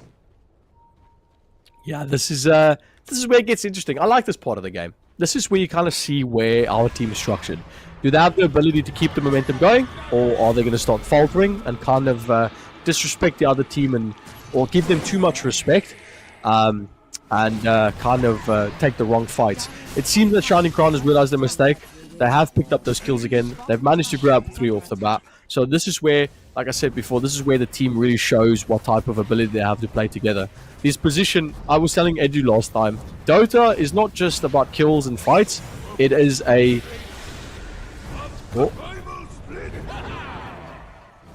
Sorry, a little bit of action, but I'm just going to get away. Something happening there, but nothing really happening at the same time. So, but go on, what you're saying? You're saying to Edu, Dota's not as much of a kill game. Yeah, it's objective-based gaming. That's what Dota is. If you do not get objectives, you do not win. That's the big. I mean, LSE being brought incredibly low here and objectives being shot in the face, but now Noir Extreme able to try and turn it around, but look at all these kills coming out. Mage and Ball picking up one each. Meow getting brought extremely low, is able to escape with a slither of health remaining, but now, as well, just in the base now, what is going on? Mage coming in huge out of nowhere. And now towers are starting to be taken down. 4 members down for Team Team, 12k gold lead. And it's starting to look pretty over for Team Team because Crown are running away with it. They are, and I like I said, this is Dota's objective-based gaming. Shining Crown needs to make sure that they push those objectives. If you do not do that, and you actively fight for kills, then the XP, the gold, the deficits are going to start getting smaller and smaller until it eventually turns around to the other side. You want to make sure after each wipe, after each aces, you guys would say, you want to be moving over to pushing that next tower, pushing that next objective, getting Rosh, possibly, getting your Tormentor. Getting these objectives helps you to push it a little bit further, gives you a bit more... I mean, Rosh, I haven't seen them take Rosh once, and we are 21 minutes into the game. Putting that onto Wraith King will help them absolute snowball, and that will also help them get that timer for those next. Get the cheese, get the Ags, get the refresher. These are big milestones and objectives to get into the game. So the fact that they haven't really gotten that, it kind of shows that they play. And there's a lot of things that they can kind of pick up on this. They still have an 11k gold lead, but I believe it could have been bigger. No, I agree. I think there's definitely... I think they've also kind of overstayed their welcome on a few occasions in Dame time now. Look to go for even potentially a 1v4, but XD is there to close it down. At least the bounty is traded off the other side of the map, but either way, it's just not worth the same amount whatsoever as now the whole of Team looking to try and push through and gain more control over the side of the map, but you are potentially losing out on some of these objectives in the mid and top side because so far no towers for team because they've just not had the opportunity to push further in. No, they haven't. But Team is looking for that objective. They've got to go for Rosh. So we've got 22 minutes. I think definitely Shining Crown knows this is happening. So this is the back and forth. You get the objective of Rosh, we're going to take your racks, we're going to take your towers, we're going to destroy it. So we already have TP's back. They can't afford losing the racks. It will just completely ruin the game for them. And them having to come back. But PA at least grabs that. I've spoken a bit earlier saying that the only way for them to bring it back is if the PA gets farm. And about 2 minutes ago, PA jumped on the Bristleback, popped his shard, and Bristleback melted within a second. So this now is when it starts to get exciting. I really hope to see a bit more of a fight, and I think it's gonna get really interesting. Yeah, it's going to go in big here as now Mage is going to fall down. We're going to see further fights. Look at Kyoto coming in big. Massive damage now. Meow trying to turn it into just a bit more. But so far, the fight's turning out to be a little bit on the slower side of kills. But here it goes. Kyoto and Mage picking up a kill each. And now Shining Crown getting more and more control over this. As we're also going to see further and further kills. Isla and Board getting one each. And now Aframouche down at the bottom as well. As almost a wipe coming through. Meow on Brewmaster, the last one remaining. As the barracks now are all going to start falling down. And it's looking further and further rough. And what do you think needs to happen for Team to be able to pull back from this? They didn't make sure that to keep their core alive.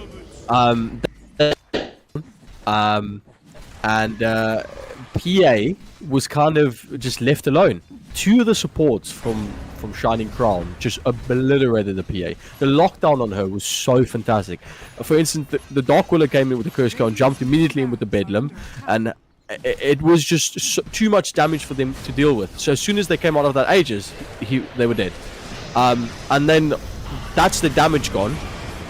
Shadow Fiend doesn't offer much more after the ult that he popped. And they don't have more sustain. So all they were able to get for that was just the Wraith King in that fight, and they still end up losing the brew. So really, I think they really have to focus on making sure that they keep that PA alive in that fight, because it costed them dearly in that one. Yeah, I mean, the barracks now starting to fall down as well. And has this, another question actually, has this Morata come up and been as big as you would have been hoping when we were seeing it in that draft? Well, I didn't want it to be a call. I didn't really feel like it. But I will touch after this play that's going to go on. Yeah, I mean, honestly, with the way how far Magic was deep in that jungle, there was not even much to say. There was 4 members. He was getting surrounded. He tried to turn it into something, but alas. But yeah, you were saying about the Morata. Yeah, so Morata is. I didn't want it to be a core. I knew it was probably going to be some sort of a support, some sort of position 4, possibly not 5, as the utility from Morata is just really good as that pos 4. In the lane, it got completely run over. Bristleback just completely destroyed that lane. They didn't have any way to anything to really do. Bristleback, with the armor reduction that they had, yeah. I mean, I'll say it in a bit, but there's so much action happening right now. There is literally constantly fights across the board as Afro is board. I will pick up some kills, but LSE does turn it back into Afro, which is a really nice pick to get.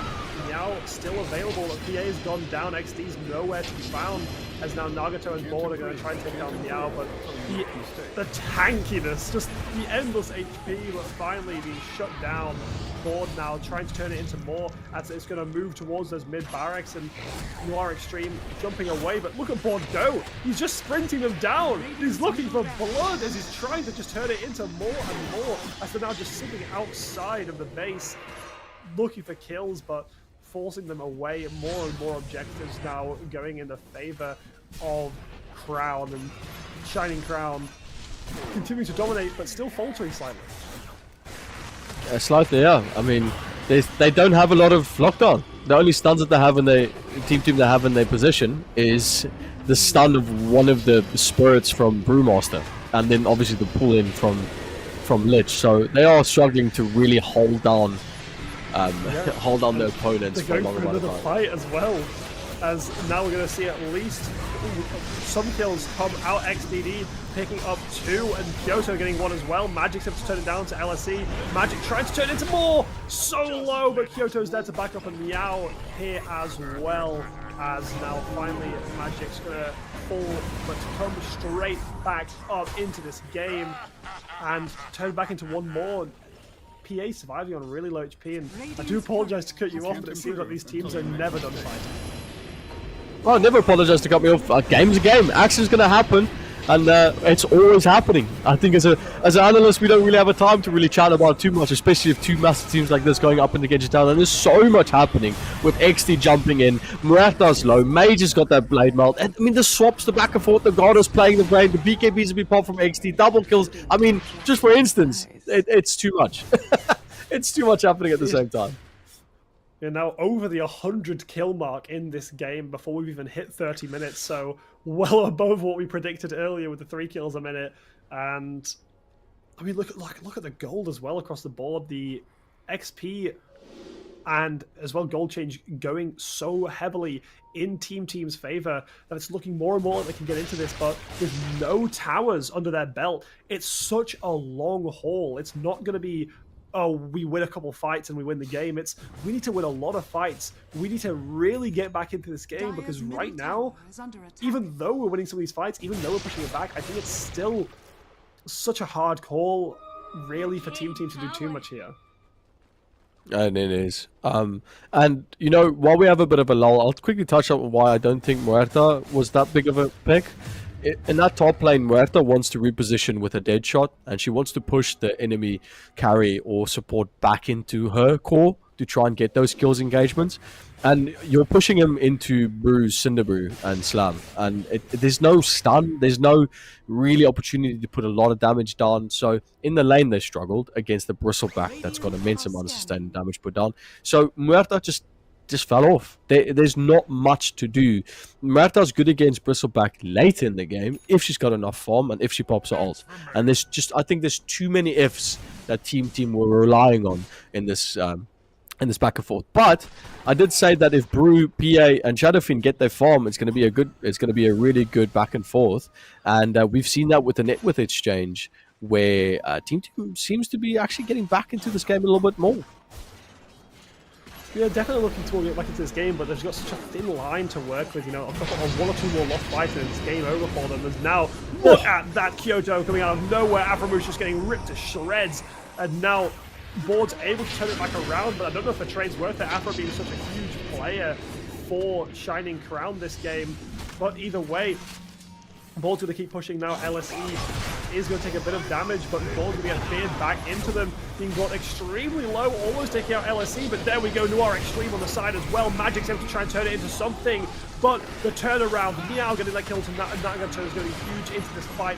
Moving forward, Noir Extreme being taken down incredibly low is going to live, but LSE is going to fly away on the sides. Now Meow, the tanky king himself, is going to be cornered by 3 members, and might be able to try and look for something onto Magic. So there's going to come through. Magic being brought incredibly low. Magic does turn it into that, but Board gets the kill, and the PA trying to survive here. XD cannot fall down, but it looks like the kills are going to come through.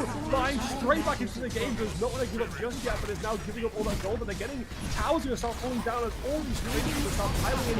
Kyoto getting back into the fight, and there we go. Kyoto getting a kill to Board, which is massive. And XD as well hits follow up. Magic trying to fight for his life. Daytime from the side. Kyoto here, look to try and turn it into something. Does get taken a bit low. Magic a bit lower.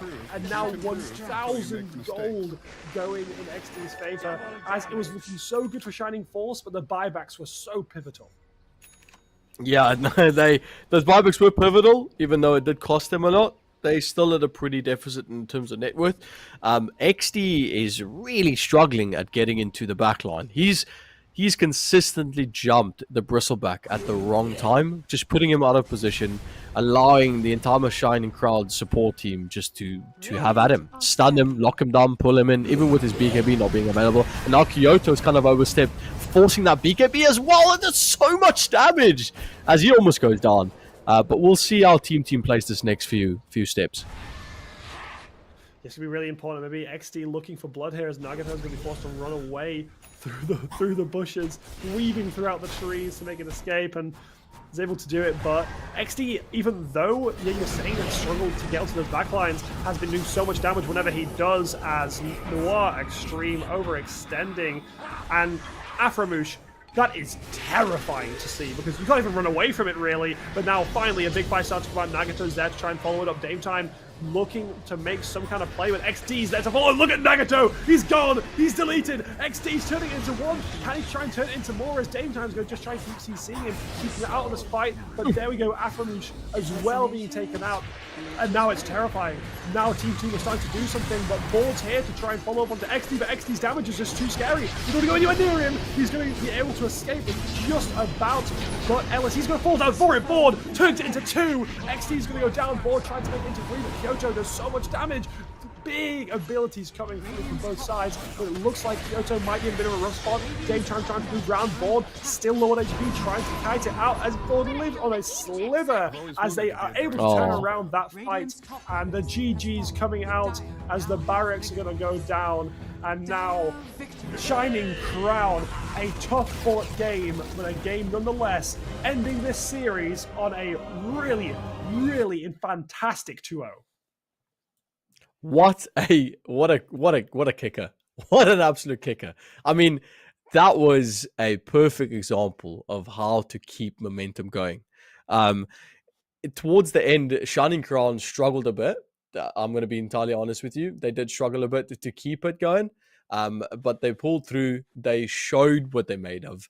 And the supports, I think, are the MVPs of the game. That Dark Willow and Lich, they were amazing. they really, really played around their cores and team so well. So much so that PA was running after them all the way from his own base all the way to Rosh, where it was just a constant back and forth, trying to lock it down, trying to get the kill, trying to get the damage. And all that the supports did was just keep kiting until the cores were able to come down. Once Bristleback was there, it was over. That BKB was already popped on PA. The damage was already done. And by that point, after all of them fell, it was just a GG. Yeah, and you know what? They did such a team had such a good fight on so many different really areas, and they kept on clawing it back and looking like they might actually be able to turn it around. But I think the deficit was too big, especially when you're constantly backed into a corner, and as a team like Shining Crown that has the ability to just overwhelmingly control the map, and these early leads are nothing to laugh at because no towers for Team. Even though they looked like they were coming back and they were winning loads of fights, they were keeping it even though they were so far behind, they never got those objectives that they needed. And it just meant that Shining Crown continues to snowball and fighting on their own terms every single time. And Team, unfortunately, yes, they were looking like they could go. And you know what? I reckon if it was brought to a game 3, Team could potentially have taken one off them, but Shining Crown in those 2 games were looking like a dominant force. And now heading into the playoffs, continuing to be powerful. Definitely. It's sad to see Team go. I like them, not just because of their name. AG would tell you a different story. He'd probably say that I like it because the name's just different. But I like them. They were really strong against Optimum Gaming. We cast them last time. They did phenomenal. It was a 2-0 smash over them. They come up against them, and it's just a completely different game. Like, Shining Crown just completely just told him, hey, guys, be a bit humble. If we go through the highlights, we'll see that from the get-go, from the start, Shining Crown was applying pressure, and it felt like Team did not have the answer, and the only place that they really managed to try and claw back was in that bottom lane.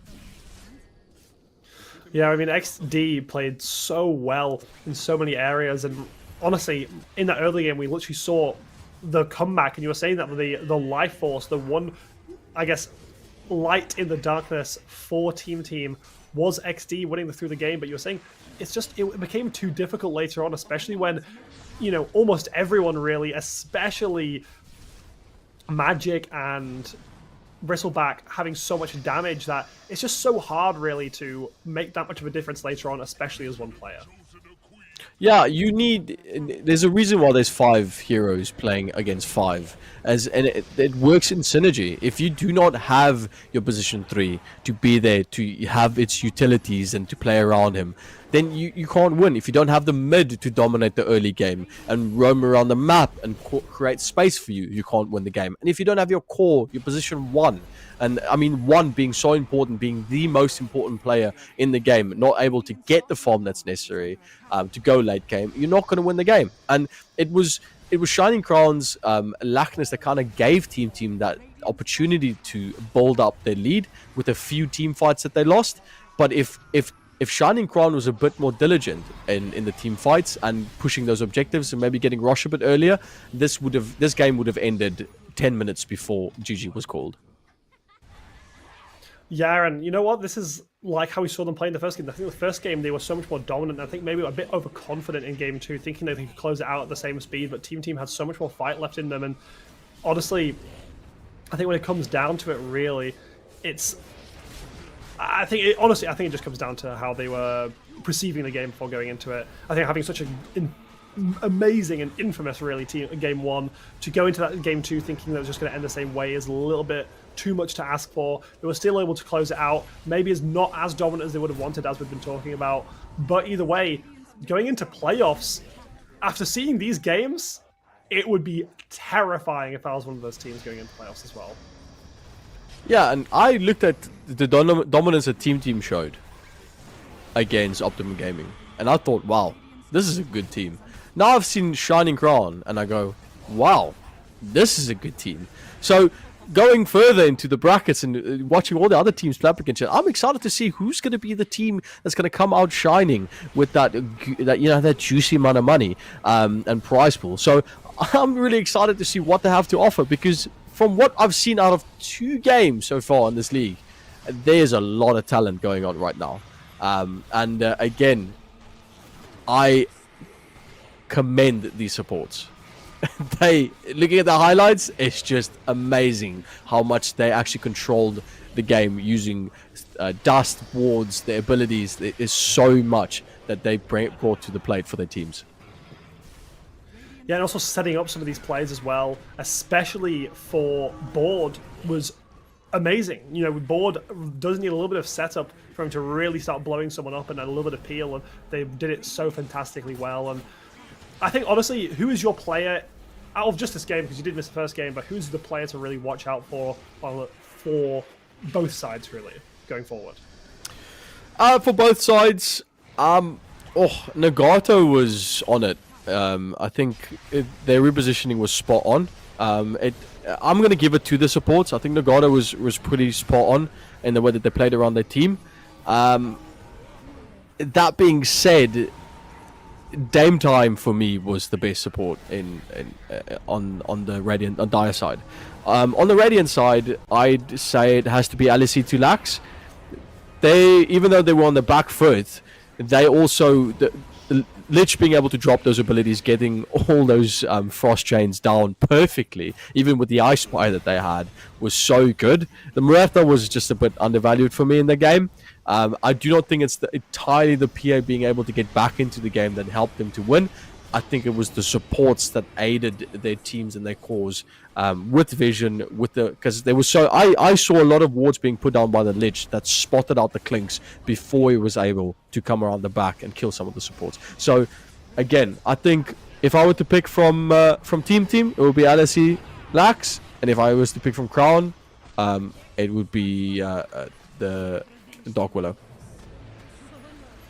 Okay, no, I respect it. To be fair, I think, honestly, if you'd seen the first game, I think you'd have said literally the exact same thing, because it was the same sort of plays, and it was played very similarly. I think we just missed an entire section of the game because how early it ended, and that was a section that team did seem to play better, but very, very similar names, what you were talking about being sort of MVPs in that game. And you've seen some of the highlights here, it's so close. Every single fight, it doesn't even feel like this was a stomp. Yeah, no. Actually, watching back through this, I do not feel that way at all. It's phenomenal how these teams played, and it's quite a shame that we didn't get a best of 3. I'm someone that's always happy to see a game go to 3 because it creates that bit of a story, it creates that bit of back and forth between the two teams, and it allows for a bit of a more storytelling from the casters. It creates a bit more excitement than just a 2-0 win, but. Respect is due to Shining Crown for quickly and efficiently bringing these two games to a close.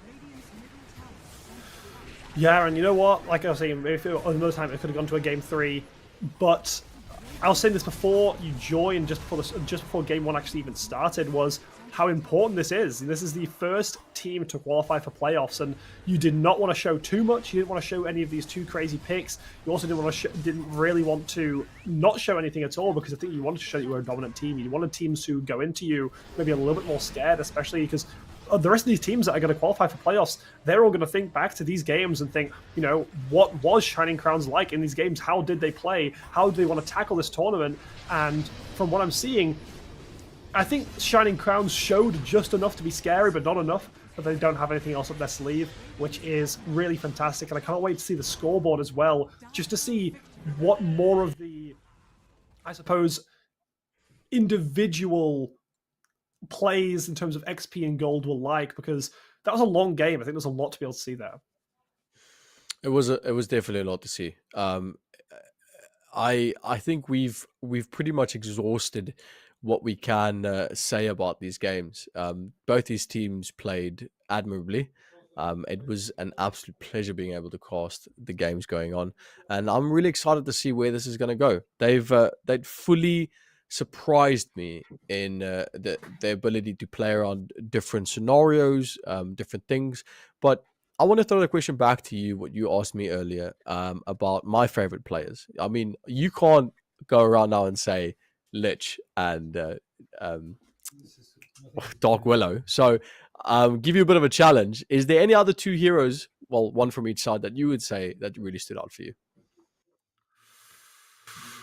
I think, I mean, we're going to see it on the scoreboard in just a second now, but I think overall, in terms of the heroes from that second game, the bristleback, I think honestly, probably is the one that shines out the most for me.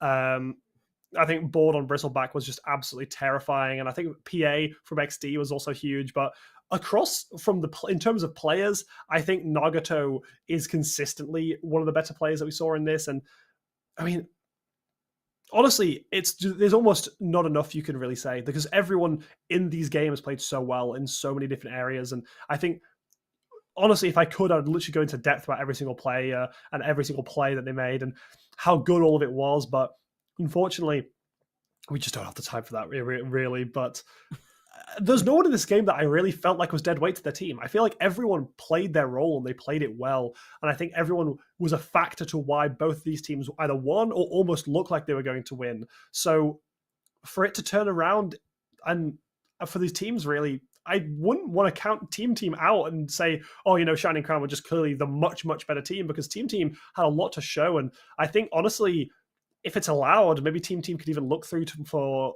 get back in off these open qualifiers and potentially even try and go for another crack at the playoffs. Yeah, no, yeah, it's phenomenal for me to see them. And again, I'd say we're pretty much exhausted talking about everything that's going on. I do want to say from my side a big, massive thank you for the viewers that's been watching today and following us through all of this action that's been happening. It's been amazing to see these games being played, and it's been an absolute pleasure to be casting alongside you, Miwa. You've been a phenomenal caster, mind you, and you've said that you've casted a bit of League and everything. So I just want to give you a big thank you. We're not going to end the stream just yet, but I think I want to say that before everything else, before we keep going, that it's been an absolute pleasure just to be able to cast this one game with you so far. Yeah, I mean, the one game, it almost feels a bit short-lived, you could almost say. At least we still have a little bit more to look at before we do close out. I mean, yeah, it's been a wild ride so far. I think I've learned a lot in just this stream alone, and we are going to have a look at that prize pool in just a second. Again, if you haven't caught it, 500,000 prize pool. Granted, that is in AUD currency, so I'm not sure exactly what. Do you by any chance know exactly what that translates over to? Maybe dollars is maybe a more universal number. There we go. Yeah, there you go. So yeah, it's a lot, to tell you that much. Prize pool of $1,200. That is crazy. $650 for a team to get to the first place. That's a good chunk of change. If you're playing with a team in any sort of sense, if you've just within this division, this is something that people can actively do. Make these win these games. Excuse me, my English. Win these games. This money is a lifeline. This really motivates these players to keep pushing for those boundaries, to keep going up higher and higher. So it's phenomenal to see tournaments like this actively keeping like that. But if you look at the tournament roadmap, we obviously had the invitational qualifiers a bit ago, and then today the monthly finals for qualifying. It was team. They just didn't make it, unfortunately. Shining Crown was victorious at the end. Yeah, but I mean, there's so much more to see from this. We've still got the invitation qualifiers 3 more times, and then after that, monthly finals 3 more times before we even get to playoffs. So we're so far off this even being close to being done. This is so early on, and especially for team, yes, this is an early defeat, but there's hope. There's still hope around the corner. And Shining Crown, I think one of the biggest positives, I suppose, you can take back from this, and this is actually what I spoke about earlier in regards to teams that want to go into these playoffs, is this is a very early spot. By the time that you're playing in playoffs, meta might have changed. You might have changed strategies. Might have new things to show. So it's almost outdated if teams are to look back at these games. But if you're one of the teams that's qualifying in the Q4, it's going to be much more fresh, and teams going to have a lot more information to go off by you. So it's still, like I said, very early on, and I think Shining Crown have a really nice advantage from being that first team and already have their position locked in. But we've still got so much more to see, and I'm really, really excited to see what more of these teams can show, especially in Q2, 3, and 4. You know, I completely agree with what you just said. There is so much that can still happen. Like, it is shocking the amount of change that can happen in Dota, and that's not just from patches being brought out. We're looking at the TI World International Dota Tournament happening right now, and if anyone has watched any TI, one of these teams are going to bring out some sort of comp that's going to completely break the scene. We've seen it happen with OG bringing out IO as a carry on Ana. We've seen, oh man, I've just completely drawn a blank. Magnus as Collapse playing Magnus with the Horn Toss. That was massive. We've seen so many different types of events happening in TI that wasn't even part of the patch or in pubs being played. So that can affect the meta, that can affect the plays. So it's definitely to ride on to see how that will go out for the next couple of games heading up into the future. Yeah, but I think that's going to be it from now. Like we've had some really exciting games. I almost feel a bit exhausted after watching and casting such high intensity games. You know, I'm used to League of Legends where there's 20 kills in a 30-minute game. Well, not over 100. That was something else. But either way, once more, a big thank you to the viewers and for our production behind the scenes. And as well to you, Shaky. Once more, I know you thanked me earlier. I'll thank you in return as we're going to close it out. But thank you very much to the partners as well, being AD Gaming and Playtonia and Etisalat for powering and sponsoring this tournament. But is there anything else you want to say, Shaky, before we close it out? I've said everything I needed to say. I've had an absolute pleasure casting with you today. I really hope there's more games that we can cast together in the future. Massive thank you to our production team in the background and the admin and everything that's being done. Obviously to the viewers, there's so many prizes and stuff in the backline. Go onto the website. You guys can comment on what you think is going to happen in the future. Get those points if you need them. But from me, Miwa, massive thank you again. Thank you so much for carrying that first game while I wasn't here. You've gone above and beyond. So a big appreciation from my side. Yeah, and that is going to be it. So thank you very much for watching, and we hope to see you in the next one.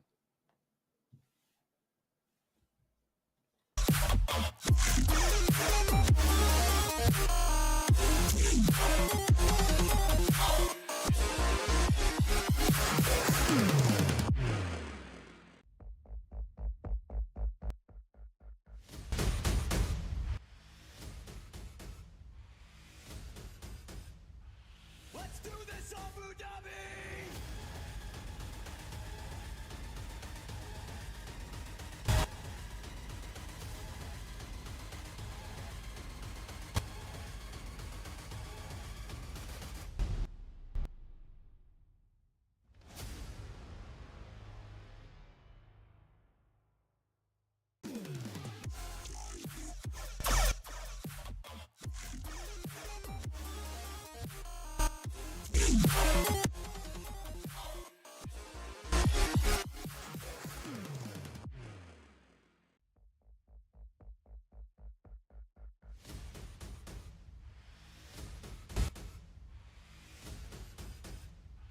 Let's do this, Abu Dhabi!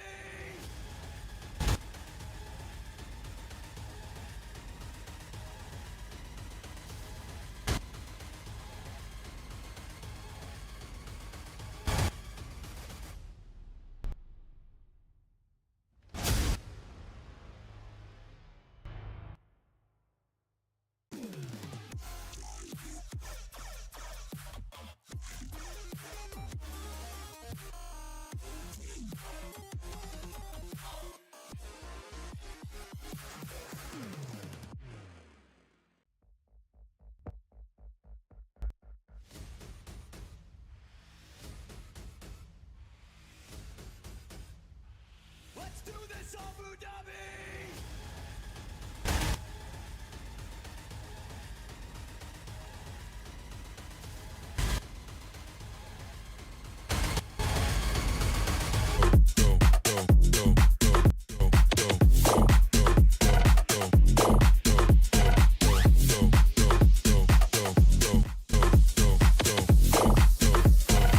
Now everybody from the front to the back go. Don't stop the party. Don't stop the rave. Don't stop the party. Don't stop the rave. Don't stop the party. Don't stop the rave. Don't stop the party. Don't stop the rave. Don't stop the party.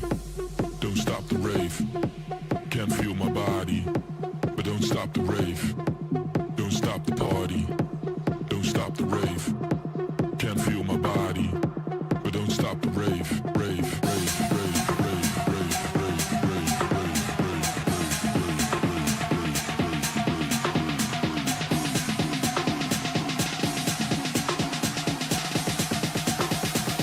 Now everybody from the front to the back, go.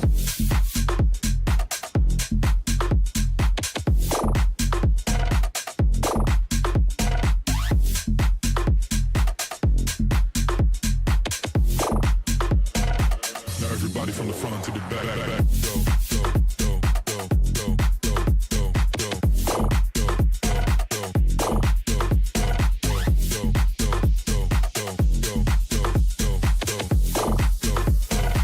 now everybody from the front to the back, go. Don't stop the party. Don't stop the rave. Can't feel my body, but don't stop the rave. Don't stop the party. Don't stop the rave. Can't feel my body, but don't stop the rave.